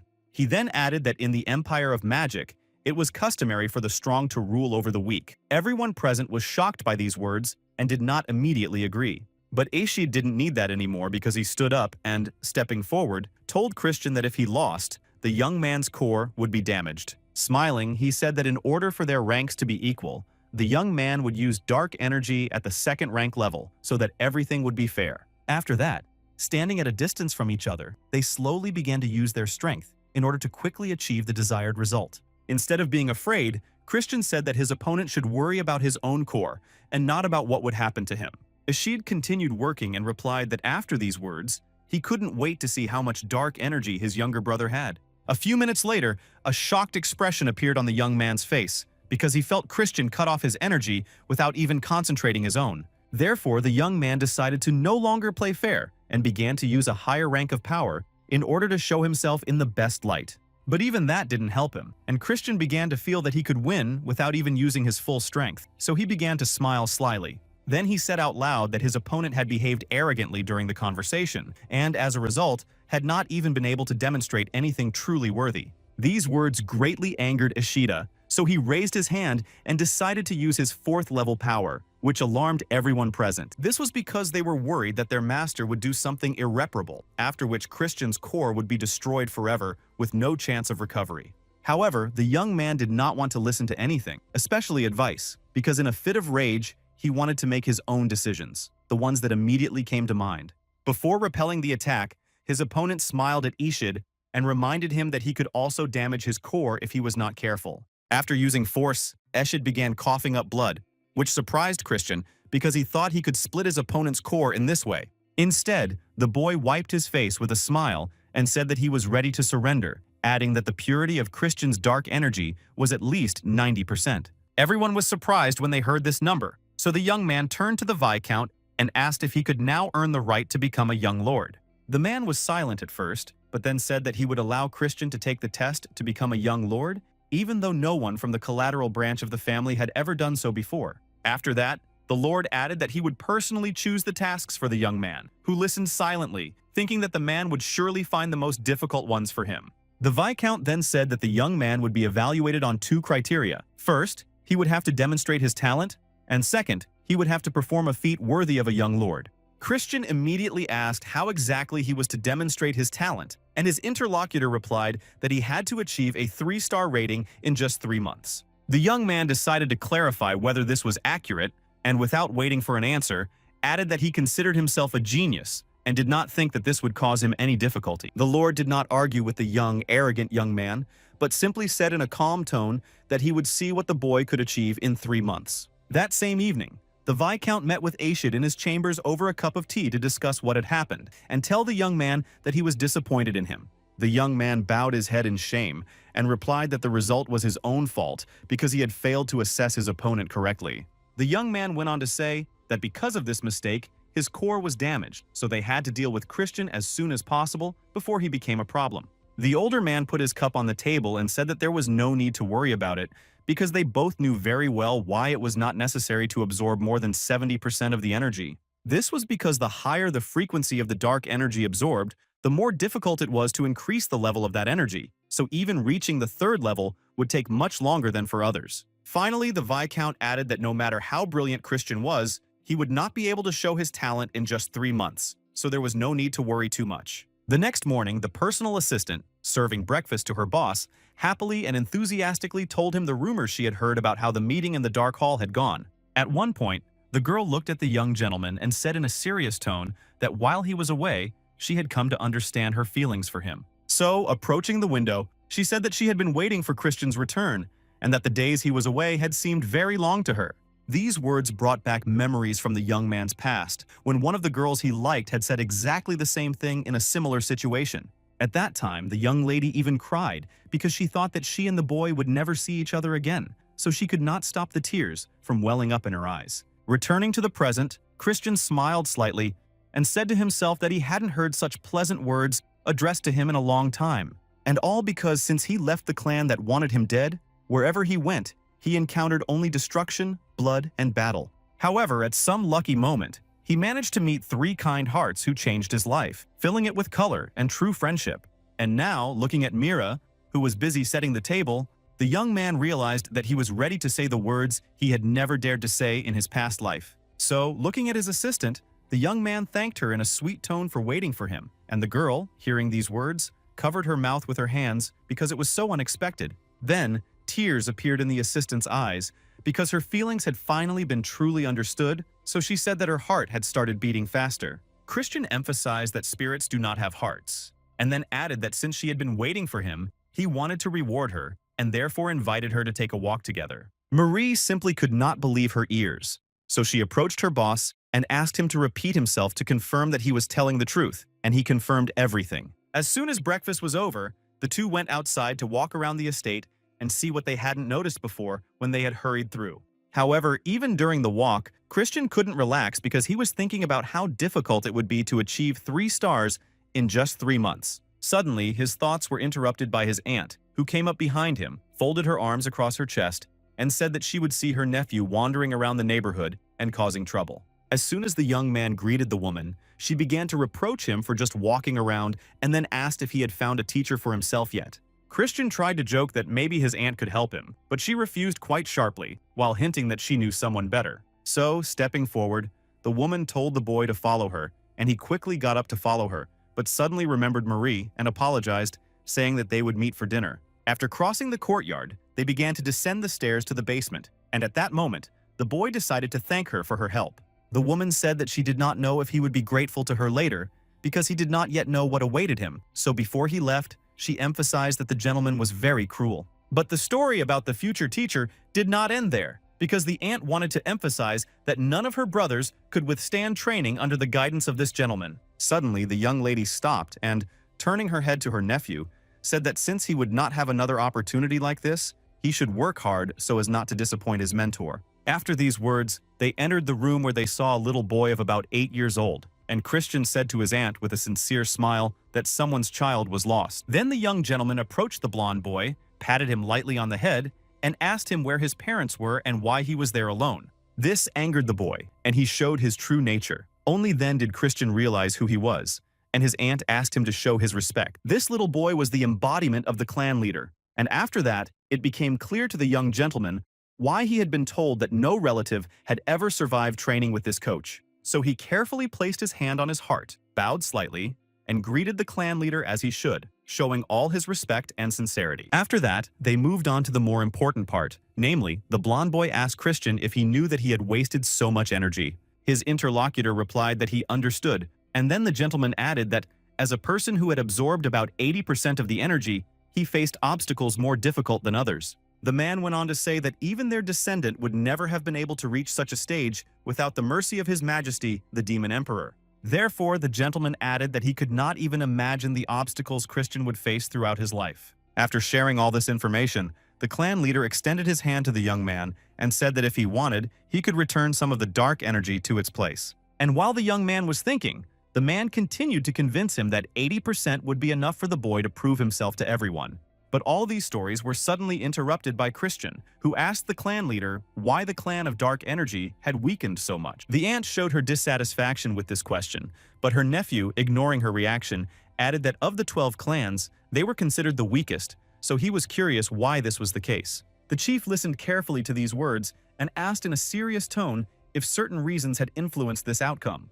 The boy began to explain his opinion, saying that there were people who kept the clan afloat, but there were demons who said that the new generation was not like the old one. Therefore, only one reason could be identified, and that was that they lacked people with absolute power, or more precisely, those with energy at the 8th level. The clan leader continued to stand silently because he was trying to comprehend what Christian had just said and come to his own conclusion. The young man continued, saying that in the future, when the Demon King attacks them, there will be no warriors of the 8th level left in the clan. Therefore, during the great battle, many people would be lost, and those who survived would be slaves for the rest of their lives, which is why it was important to have warriors with 8 stars. There was another pause between the interlocutors, which Christian broke again to say that everyone must be wondering if he would be able to grow with such an amount of pure dark energy. Therefore, it was necessary to check whether this acquired power could help restore the clan, or whether the young man could pass all the tests and become the owner of unlimited power. Finally, at the end of this sentence, the leader said that the young man spoke very beautifully, so he hoped that he would not regret his words. After that, the chief opened a portal right under the young man and sent him into the forest without explanation. But as soon as Christian began to look around, a message appeared in front of his face, stating that the first test to inherit the dark energy was about to begin. The young man couldn't understand anything because the name of the task appeared at the end, and it sounded like survival. And after that, a giant creature appeared behind him. At this time, his aunt and the clan leader were watching what was happening, and the woman was outraged that the young man had been sent to a 4-star monster when he only had 2 stars. Hearing these words, the older man decided to take more radical action and sent another large creature to Christian so that he would have to fight 2 at once. After his actions, the man explained his decision by saying that the young man would have to face the true nature of pure dark energy more than once on his path. This is because when a person finds themselves on the brink of death, their mind begins to work faster in order to survive. Then, walking in the opposite direction, the man added that he simply hoped that Christian would not be seriously injured and would be able to draw certain conclusions from this task. Sitting down in a comfortable armchair, the clan leader asked the young man's aunt if she had prepared the items he had asked her to bring with him. She said she did everything as requested and opened a box of chocolates because the man always craves sweets when he uses dark energy. After eating one candy, the leader asked her to close the curtains because he simply loved to see everything in the dark. When all the conditions were met, the two pushed the ball closer, through which they were going to watch Christian complete his task. At this time, the young man stood up and, looking at his opponents, began to think about who to attack first and who would cause more damage. While he was thinking about all this, the stone lizard opened its mouth and released a stream of green energy at the boy, but he managed to dodge it in time, and it hit a tree trunk nearby. It turned out that it was an acid poison that corrodes everything, so one mistake could cost Christian his life. But the only consolation was that this was a training exercise. So he decided to turn to the clan leader to get some explanation about how to complete this task. But although the leader heard him, he remained silent. His aunt, who was standing next to her husband at the time, just looked at him, waiting for him to say at least a word, but he just sat there and said nothing. Christian continued to appeal, and this time he asked if the man was trying to make him figure out for himself how to defeat a creature twice as strong as him. Receiving no answer, the young man began to roll up his sleeves, saying that then it would be very easy for him to complete the task. Moving on to the battle with the bear, the young man realized that his opponent had incredible speed and strength, but there had to be a way to defeat him. The clan leader watching the battle laughed out loud, saying that his grandson definitely had talent, but it still needed to be developed. After a few minutes of observation, the man realized that this young man moved completely differently from the members of his family or acquaintances. The woman standing next to him, still holding the box of chocolates, insisted that Christian was just a child who wasn't ready for all this. While the two were talking, the young man managed to knock the large two-headed bear to the ground and climb on top of it. Then, the leader spoke to find out how the young man had managed to do it, and he began to say that the bear had great physical strength and tough skin, but its agility and resistance to magic left much to be desired. After a short pause, the young man added that he had decided to target these weaknesses in order to defeat the giant in a short period of time. Finally, he said that at the right moment, he poured dark magic into the animal's heart, after which it fell to the ground and showed no signs of life. This story made everyone present think hard, because they all guessed the name of the technique that had been used, and it was called the Dark Destructive Blow. After that, the aunt turned to the leader and asked if this technique was similar to the one used by the man, but he did not answer and simply continued to watch. Meanwhile, Christian, standing on top of the destroyed beast, saw a stone lizard moving slowly but surely toward him. Running away from the poisonous streams, the young man remembered that this creature had 3 stone hearts, and if they were not all broken at the same time, they would simply regenerate. That is why during this battle, the young man decided to try a slightly different approach in order to at least find out if any of the methods would be effective. Simon, who was sitting closest to the ball, had already joined the leader and his aunt, and was happily watching how the young man was able to use a modified version of the Dark Devastating Blow. Seeing this technique, the chief looked at Marion and asked if she had taught her nephew such tricks, and the woman immediately began to deny all these words. The older man himself said that it was not something that could be learned so easily, but Simon smiled and said that at this rate, the boy would not need to learn dark magic. After that, the task was completed, and Christian was returned to where the leader said that the young man turned out to be much more talented than he had imagined. The young man gratefully thanked him for these words and then said that thanks to them, he was able to master the use of black magic in practice against worthy opponents. The older man asked the young man not to get carried away, and immediately informed him that from that moment on, their full training would begin. While Christian was preparing for the training that was about to begin, the gray-haired gentleman turned to his assistants and told them they could leave. As soon as they were alone, the man asked what dark magic was, and the young man replied that it was domination over one's opponent through absolute darkness. Having received this definition, the interlocutor asked what his grandson considered to be absolute darkness, because at first, he wanted to know if the boy was familiar with the terms. The young man did not know how to respond, so the leader told him to watch closely and, using an illusion, showed him the removal of a seal, after which 12 abysses would await the young man. Then the older man began to use his strength and energy to demonstrate to his grandson what he was trying to explain with words. Suddenly, a small dark sword appeared in the gray-haired man's hands,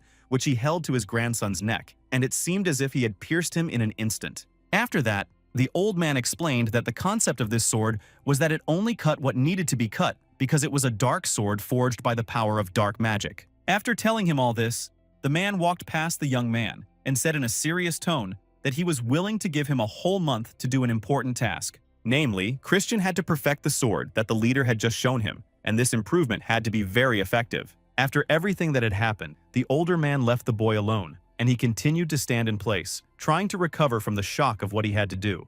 Going out into the street, the young man ran a few laps, then pushed himself off the ground, took off his jacket, looked at his body, and realized that he needed to get in shape. Then, he sat down on the ground, crossed his legs in the lotus position, shook his head, and began to pant, telling himself that he should not complain and that he needed to get back to training. After that, He began to concentrate his dark energy in his hand so that he could use it quickly, but no matter how hard he tried, nothing worked. Although he succeeded a few times, it only lasted 10 seconds before disappearing, and it didn't look like the sword the leader had shown him. A whole month had passed since then, and the leader, in the form of a little boy, descended the stairs to the hall with Christian's aunt to see him. The man said that by this point, the young man had gone through so many failures that he should have learned his limits. And as soon as he finished speaking, he sensed that his interlocutor was worried. So he asked her about it, and she replied that she was worried because there were only 2 months left before the heir's trial, and Christian had to be ready by then. The older gentleman explained that the boy would not be able to grow and change quickly with the amount of energy he had absorbed, so it would be best to build a solid foundation. During these few minutes of conversation, the leader and his companion reached the door, which opened quickly, and they froze in shock at what they saw. Christian stood in front of them, smiling happily and greeting the visitors, while holding a black sword made of dark energy in his hand. While the guests were trying to digest everything they had seen, the young man began to sincerely thank the leader for giving him such a chance to reach the 3-star level so quickly. As soon as he finished his last word, the sword dissolved into thin air, and Christian explained that he could only imitate the sword, not create it. He went on to explain how his days had passed, starting with the fact that it had taken him a whole week to summon the sword, but he felt that it was just a shell. Then, the young man turned to the leader and asked what he himself was waiting for while reciting the spell, adding that the sword had to accumulate all aspects of dark energy within itself. The older man listened attentively and thought to himself that his grandson was a very sharp young man who had been training hard all these days to achieve something.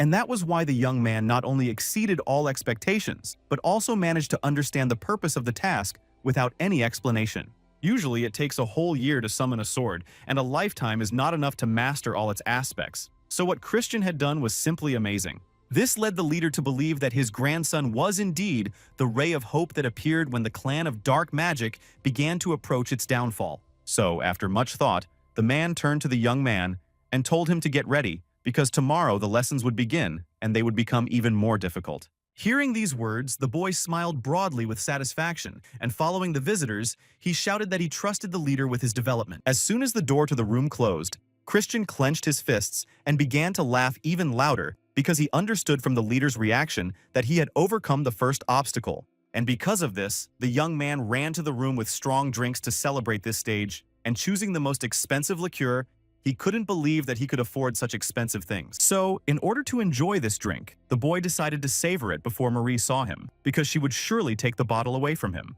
But suddenly, someone spoke behind him, and it was a girl's voice that angrily pointed out that Christian was trying to get drunk again in broad daylight. The boy looked at the girl and tried to remember who she might be, because judging by the color of her eyes, she didn't look like she could be a member of a family of dark wizards. That's why he asked if they knew each other. As soon as she heard the question, the girl folded her arms across her chest and angrily asked if Christian was serious. Without waiting for an answer, the young lady approached the young man and, swinging her arm, gave him a hard slap, which was so strong that he fell to the floor. The young man who was standing behind the girl at that moment addressed her as if she were a princess and asked her to leave, explaining that she should not waste her time on trash like this young man. Christian was still trying to understand who this young lady was, who allowed herself to behave in such a manner, and the second butler informed him that she was Princess Marissa from the clan of poisonous magic. Only after these words did the young man ask aloud not to mention that she was his fiancée, and his companion emphasized that, to be more precise, she was his former fiancée. The young gentleman stood up and began to scratch his head, thinking about what he should say in such a situation and what to do to change things. As the girl left the meeting place, she remembered how, at the age of 8, she had been sad at one of her father's parties, where all the attention was focused on her brother. This was because people openly discussed the fact that she was her father's illegitimate daughter and therefore did not treat her with the respect she deserved. People couldn't understand how this could have happened and wondered if their master had lost his mind to do such a shameful thing. And just as the girl was sitting alone, feeling sad, the cheerful Christian appeared and asked her why she was sitting there all by herself. The young lady was surprised that someone had even noticed her, so she did not greet him at first, but did so only a few minutes later. The young man then greeted her, introducing himself as Christian, and Marissa immediately guessed that he was the son of Count Kazara, but her companion told her not to believe what people said. Looking at the adult men, the boy told the girl to take revenge on these people when she grew up for speaking so rudely. The young lady jumped to her feet and joyfully said that she would take revenge on everyone who dared to say anything bad about her, and this statement made Christian smile broadly. Then, clearing his throat, he added that since she would become the strongest woman, he should stay by her side to live to a ripe old age. So the young man offered to take her by the hand and asked if she would agree to let him show her the Dark Magician's estate to help pass the time. At that moment, Marissa agreed to the young man's proposal without thinking twice, but now he had infuriated her, so she shook her head to chase the memory away. She realized that their relationship was over, and that she had been foolish to agree to meet him. Although their marriage had been arranged to preserve peace between the two families, she still spent many sleepless nights dreaming of a happy future with Christian. But now Marissa realized that the silly version of herself was gone, so she made an important decision that brought her to the Viscount himself. After greeting the older man, the girl emphasized that they had not seen each other for a long time, and he asked what had brought the princess to him. The girl began to tell him that a new relic had appeared on the border of their lands, and the Viscount said that last time her clan had taken it, so this time they would give it to them. The young lady smiled mysteriously and gave a clear and firm answer that she would not give it up, and then asked if the Lord would have done such a kind thing if he were in her place. The Viscount lowered his head and smiled slightly, realizing that the princess would probably now offer a fair fight, so he asked her again. Marissa confirmed his guess, saying that each family must send a group of 10 people to search for the relic, and whoever found it first would get it. It took the older man a few minutes to make a decision, and tapping his fingers on the table, he agreed to the proposal. However, such a quick agreement made the young lady a little wary, and she was not ready for this, but the man said that he wanted to add something to what he had said earlier. In a serious tone, he emphasized that if the clan of poisonous magic broke the agreement, they would take not only this relic, but also the one they had received last time. When the young lady asked what exactly was meant by a breach of the agreement, the Viscount said that it could be traps and ambushes that the enemy clan could set up. After listening carefully, Marissa confirmed in a serious tone that they would not do this, and agreed to all the conditions put forward by her interlocutor. Having received the desired answer, the man looked into the girl's eyes and asked if she would personally lead a team of her people to search for the precious relic. The young lady gave an affirmative answer, after which the Viscount said that he could not wait to see the power of the famous young 10,000 poisons. Marissa bowed at the end of the meeting and said that she would wait for the group of people from the Dark Magic clan at the appointed place on the day of the expedition. As soon as the girl left the room, the elder rose and approached the chessboard, rearranging several pieces and saying that it would be an unforgettable scene filled with screams. 2 months had passed since that meeting. Autumn had arrived, and while Christian devoted himself entirely to training, the others also decided to change their path. Marissa continued to suffer from a love that was not meant to be mutual, which she did, of course, in her room every night, so that no one would see. The other members of the family were unable to return to their previous lives after their defeat, so they spent all their days in their rooms, refusing any help. But their enemies were not idle during this time. They did not waste time, sharpening their blades and training to fight with dignity in the future. There were also those who had already begun to act in the name of a bright future, because they did not want to put off any decisions or actions until later. One day, all the important people gathered in a large room, and the Viscount turned to Christian and said that the time had come for him to show what he was capable of. In a matter of seconds, the young man was able to demonstrate what he had learned in 3 months, to create a sword from the dark energy he had absorbed. But as it turned out, the boy was not showing a real sword, but only an illusion, and he did this because the clan leader had advised him not to give his grandson an even more difficult task. After a short pause, Viscount announced that he accepted the task and immediately added that he was ready to give the young man his next instructions so that he could begin. He said that he would send a group of people to search for the relic, and therefore suggested that Christian join them to prove himself to the clan of poisonous magic, and if everything worked out, they would recognize him as the heir. After listening to the conditions, the young man thought that it sounded too simple, but he only asked aloud whether he would go alone or if there would be any backup. The older man said that the young man would join a group of people led by a young lady, as they specialize in such tasks. Finally, the Viscount added in a serious tone that he had originally wanted to send Loina, but since she had been injured, things had turned out the way they were now. Christian had no choice but to agree to all these conditions and tasks, because in order to achieve any recognition, he had to pass a test. As soon as the young man left the room, the Viscount's son approached him and said with a smile that he hoped nothing like this would happen again to single out this upstart. The man replied calmly that there was no reason to worry, which made his son a little wary because, in his opinion, there could be reasons. Walking down the street, Christian thought about how he had initially thought he was being sent on a deadly mission, but it turned out completely different, yet he still had a bad feeling. This made the young man start to analyze everything related to Loin, whom the Viscount had mentioned today, because there might be a clue in that. It turns out that in the original version, Loin was the heir, but here a certain problem arises because Christian had heard nothing about what this young man had done during the Great War. Then the boy had to delve into his memories of the past in order to find some information about the event that was to take place in the near future. And suddenly he remembered how one day he was sitting on a soft chair and combing a fox who loved this process and therefore promised to tell him something useful. The fox told him that there would be a great dispute between two clans over a relic, and during the dispute, a group from the Dark Energy clan would die, and the people from the Poisonous clan would also suffer great losses, after which the whole story would be hushed up. And it was this incident that would become the seed of disaster that would befall everyone connected with the people who took part in it. At the time, the boy did not understand why his interlocutor was telling him this, so he asked her to explain in more detail. The fox said that the clan leader had been killed by his son, the Viscount, and that if it weren't for his death, the Demon King would not have defeated the clan of dark sorcerers so easily. Recalling all these details from his past life, Christian realized that this incident with the amulet had hastened the beginning of the era of destruction. The boy then remembered that the entire squad of dark magicians had died during the mission, and no one had survived. And so it turned out that instead of Lowena, it was Christian who would be on the list of the dead, who had just been told today that he was going with the group. Only now, after analyzing everything, did the young man realize that this was not a simple test, but a plan devised by the Viscount, who had even tried to put it into action. The only thing stopping the young man from taking radical action is that he has no evidence yet, and that he is only at the 3-star level and cannot fight everyone.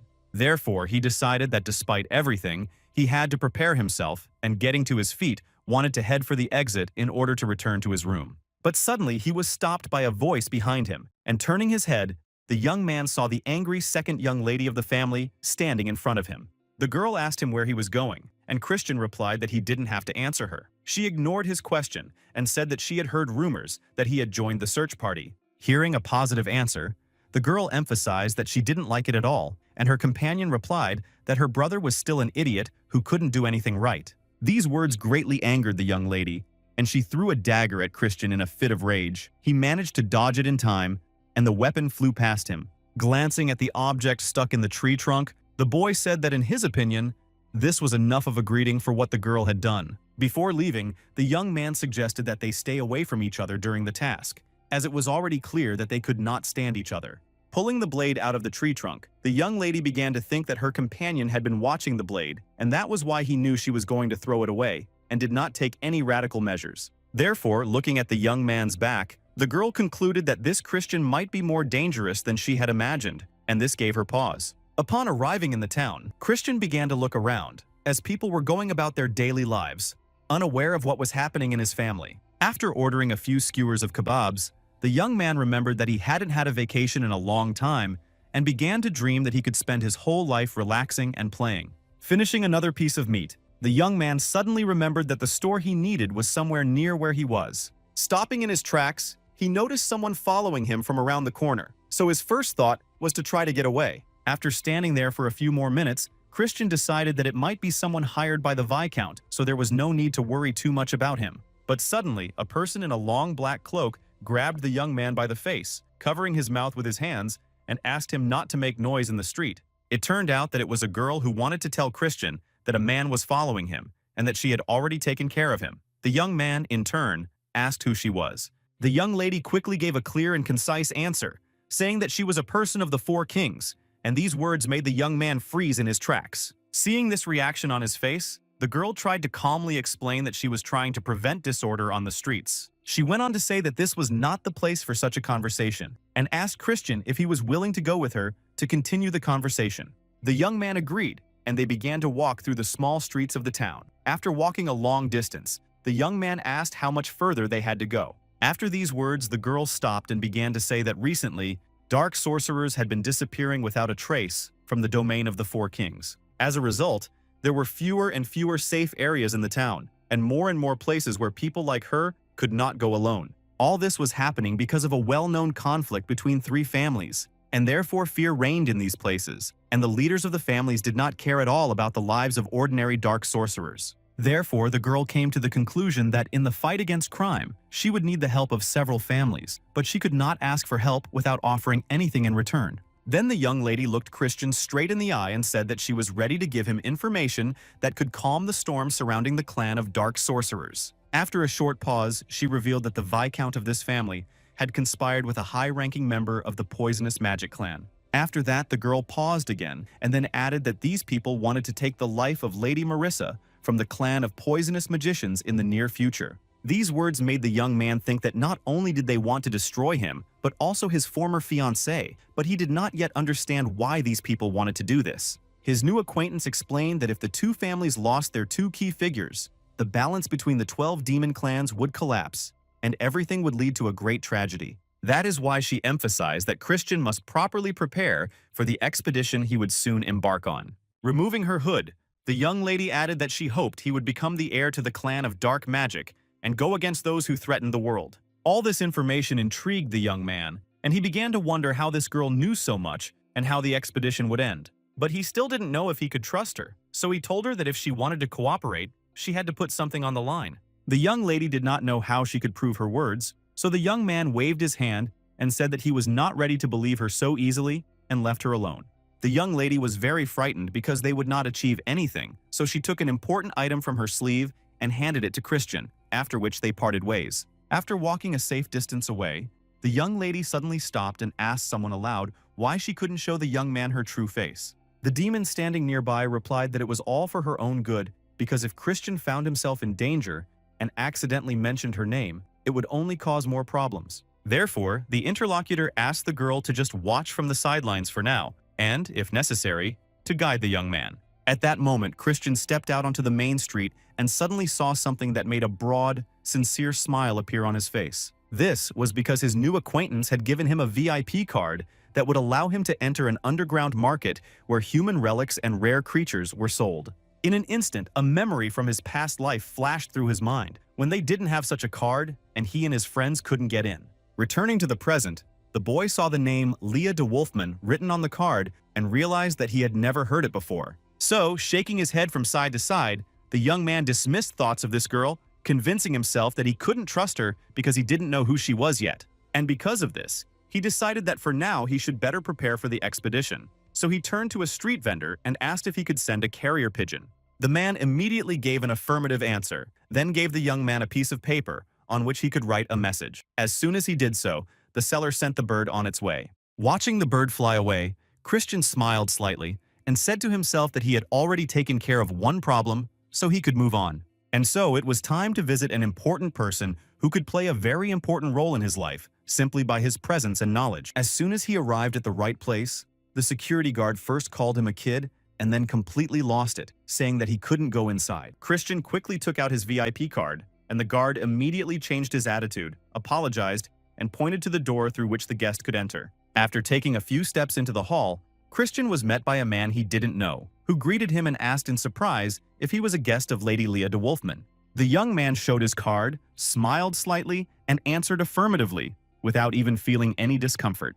But he still decided to clarify whether there were any problems, and his interlocutor replied that there were none, but the thought flashed through his mind that he was being lied to because he could hear a man's voice. Upon receiving this answer, the guest asked if the man could take him to the manager of this branch because he really wanted to talk to him. Within a few minutes, the young man was led into a room, seated in a chair, and told that the manager of the establishment would be with him shortly. While Christian was waiting, he looked around the room from all angles and realized that everything here was done to the highest standard, as expected from the Rudolph Trading Guild. The Rudolph Guild was one of the largest and most influential, controlling almost all of the empire's trade routes and owning all of the black markets. A few minutes later, Rubid, the manager of this branch, entered the room. He first thanked Christian for waiting, and then introduced himself to the guest. Sitting down in a chair opposite the young man, he said that he had been informed that a visitor wanted to see him, so he immediately asked what the conversation would be about.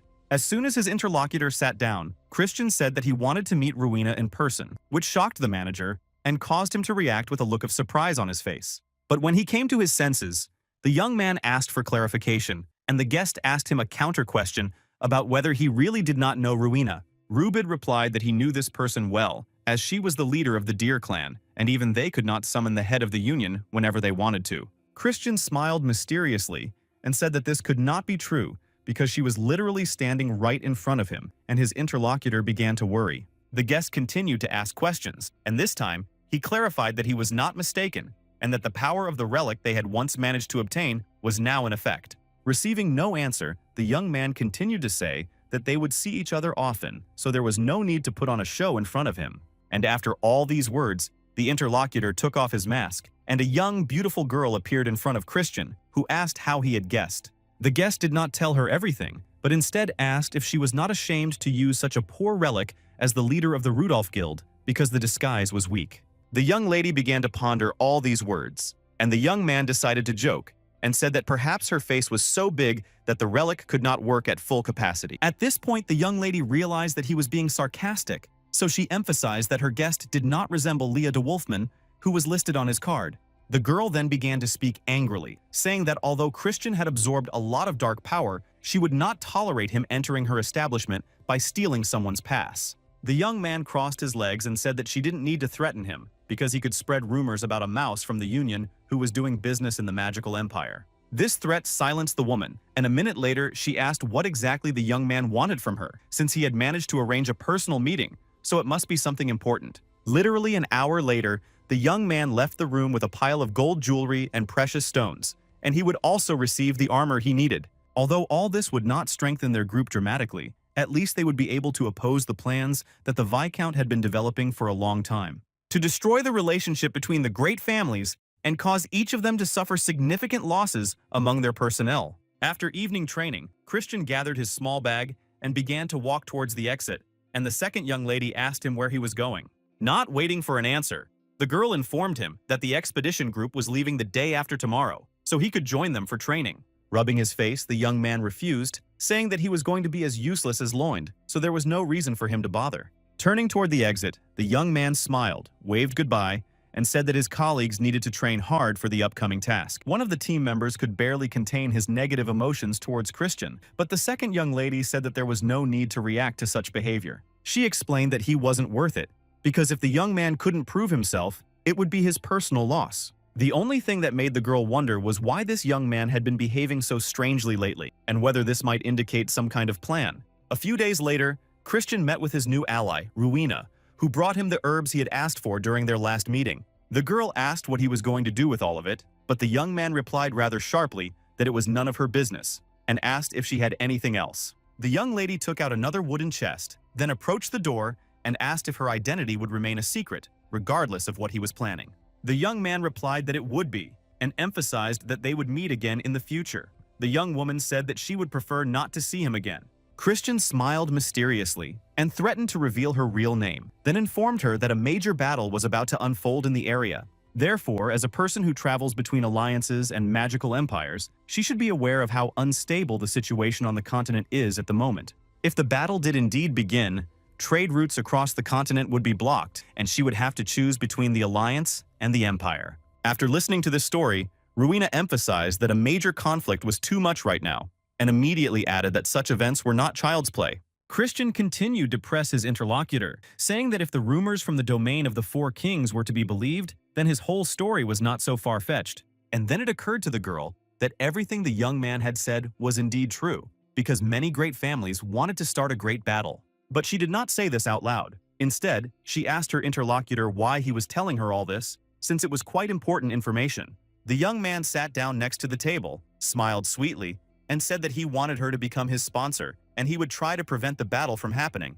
Rowena was surprised at first and asked if he could really do it, but a second later she asked another question to find out how he would do it. The young man explained that if the Four Kings decided to start a fight, he planned to become the heir to his clan, which they would have to defeat in order to advance, and that was when he would stop them. The young man then asked if his interlocutor was ready to be on his side. It took the young lady a few minutes to make a decision. Approaching Christian, she shook his hand, agreeing to the deal, emphasizing that everything between them would be over if he betrayed her trust even once. The young man was very happy that everything was working out for him, so he saw the girl off with a broad smile on his face and waved goodbye. That same day, the young man stayed in the kitchen to prepare an antidote in case the poisonous magic clan was involved in any bad events. Looking at the fire on which the cauldron was standing, the young man said that he hadn't done such things in a long time, so he was worried that everything would turn out well. And then a memory from his past life came to mind, when he was in the House of Noble Healers to learn something useful. The girl who was sitting in the same room with him initially called him a snot-nosed kid who couldn't build a stronger fire and demanded that he fix it. It was a young lady named Ella, and she emphasized that she had already told him several times that the effect of the herbs only worked with a strong fire. The young man first met this girl in the First Great War, where she went voluntarily because the Demon King had destroyed her entire clan. And since the House of Noble Healers was the best among the 7 great houses of healers, it obviously became a problem for the Demon King. And it was during that battle that Ellie was unable to escape the blade of this powerful opponent, which is why she is now in this situation. At first glance, she shows resilience and strength, but behind it all, she hides the excruciating pain that pierces her entire body every second. At that moment, the girl watched the boy in awe as he was able to restore all their elixirs after reading the descriptions only once. Coughing up blood, she said that she did not want to die so easily when there were so many people in the world who needed her help. Another reason that upset her greatly was that the line of noble healers had been cut off so quickly and abruptly. The boy listened attentively, then turned his head back to the fire and said that there was nothing worse in life than returning to the past every time. So he asked her to focus on herself now in order to recover, but the girl did not want to rest. Instead, she wanted to show her companion the books that belonged to her clan. But with each passing day, she felt worse and worse, and even the slightest movement caused her great pain, so the young man asked her to just rest. Ellie decided that it was time to voice her request and said that she would only be able to leave this world in peace after the young man promised to take care of those who were suffering in her place. Her companion did not give a clear answer, but he asked her if he could call her master from now on. This moved the young lady to tears, because calling her a master, even when she could not be a full-fledged teacher, was simply the perfect solution, so she said aloud that she had chosen the best student. Only after this happy moment was Ellie able to relax and accept what was happening to her without worrying about what would happen to her inheritance. After she passed away, Christian became the 27th leader of the Noble Healers, continuing her work. But because the book was damaged, he could not fully master the master's secret technique, but he went to the battlefield to keep his promise. And that is why during the battle, he was called a saint, because that was the energy he radiated when he met everyone who crossed his path. Remembering the image of Ella, his master, he turned to her in his mind and said that even though he was in another world, he would still keep his promise. At that moment, a carrier pigeon arrived at Christian's home, where his message was received by his father, who had been waiting for any news for a long time. The first sentences pleased the man because they said that his son had been able to absorb a lot of dark energy and had also mastered the dark sword. But when the man read the last sentence, he turned to his assistant and, with a mysterious smile, said that he had something to prepare for his son.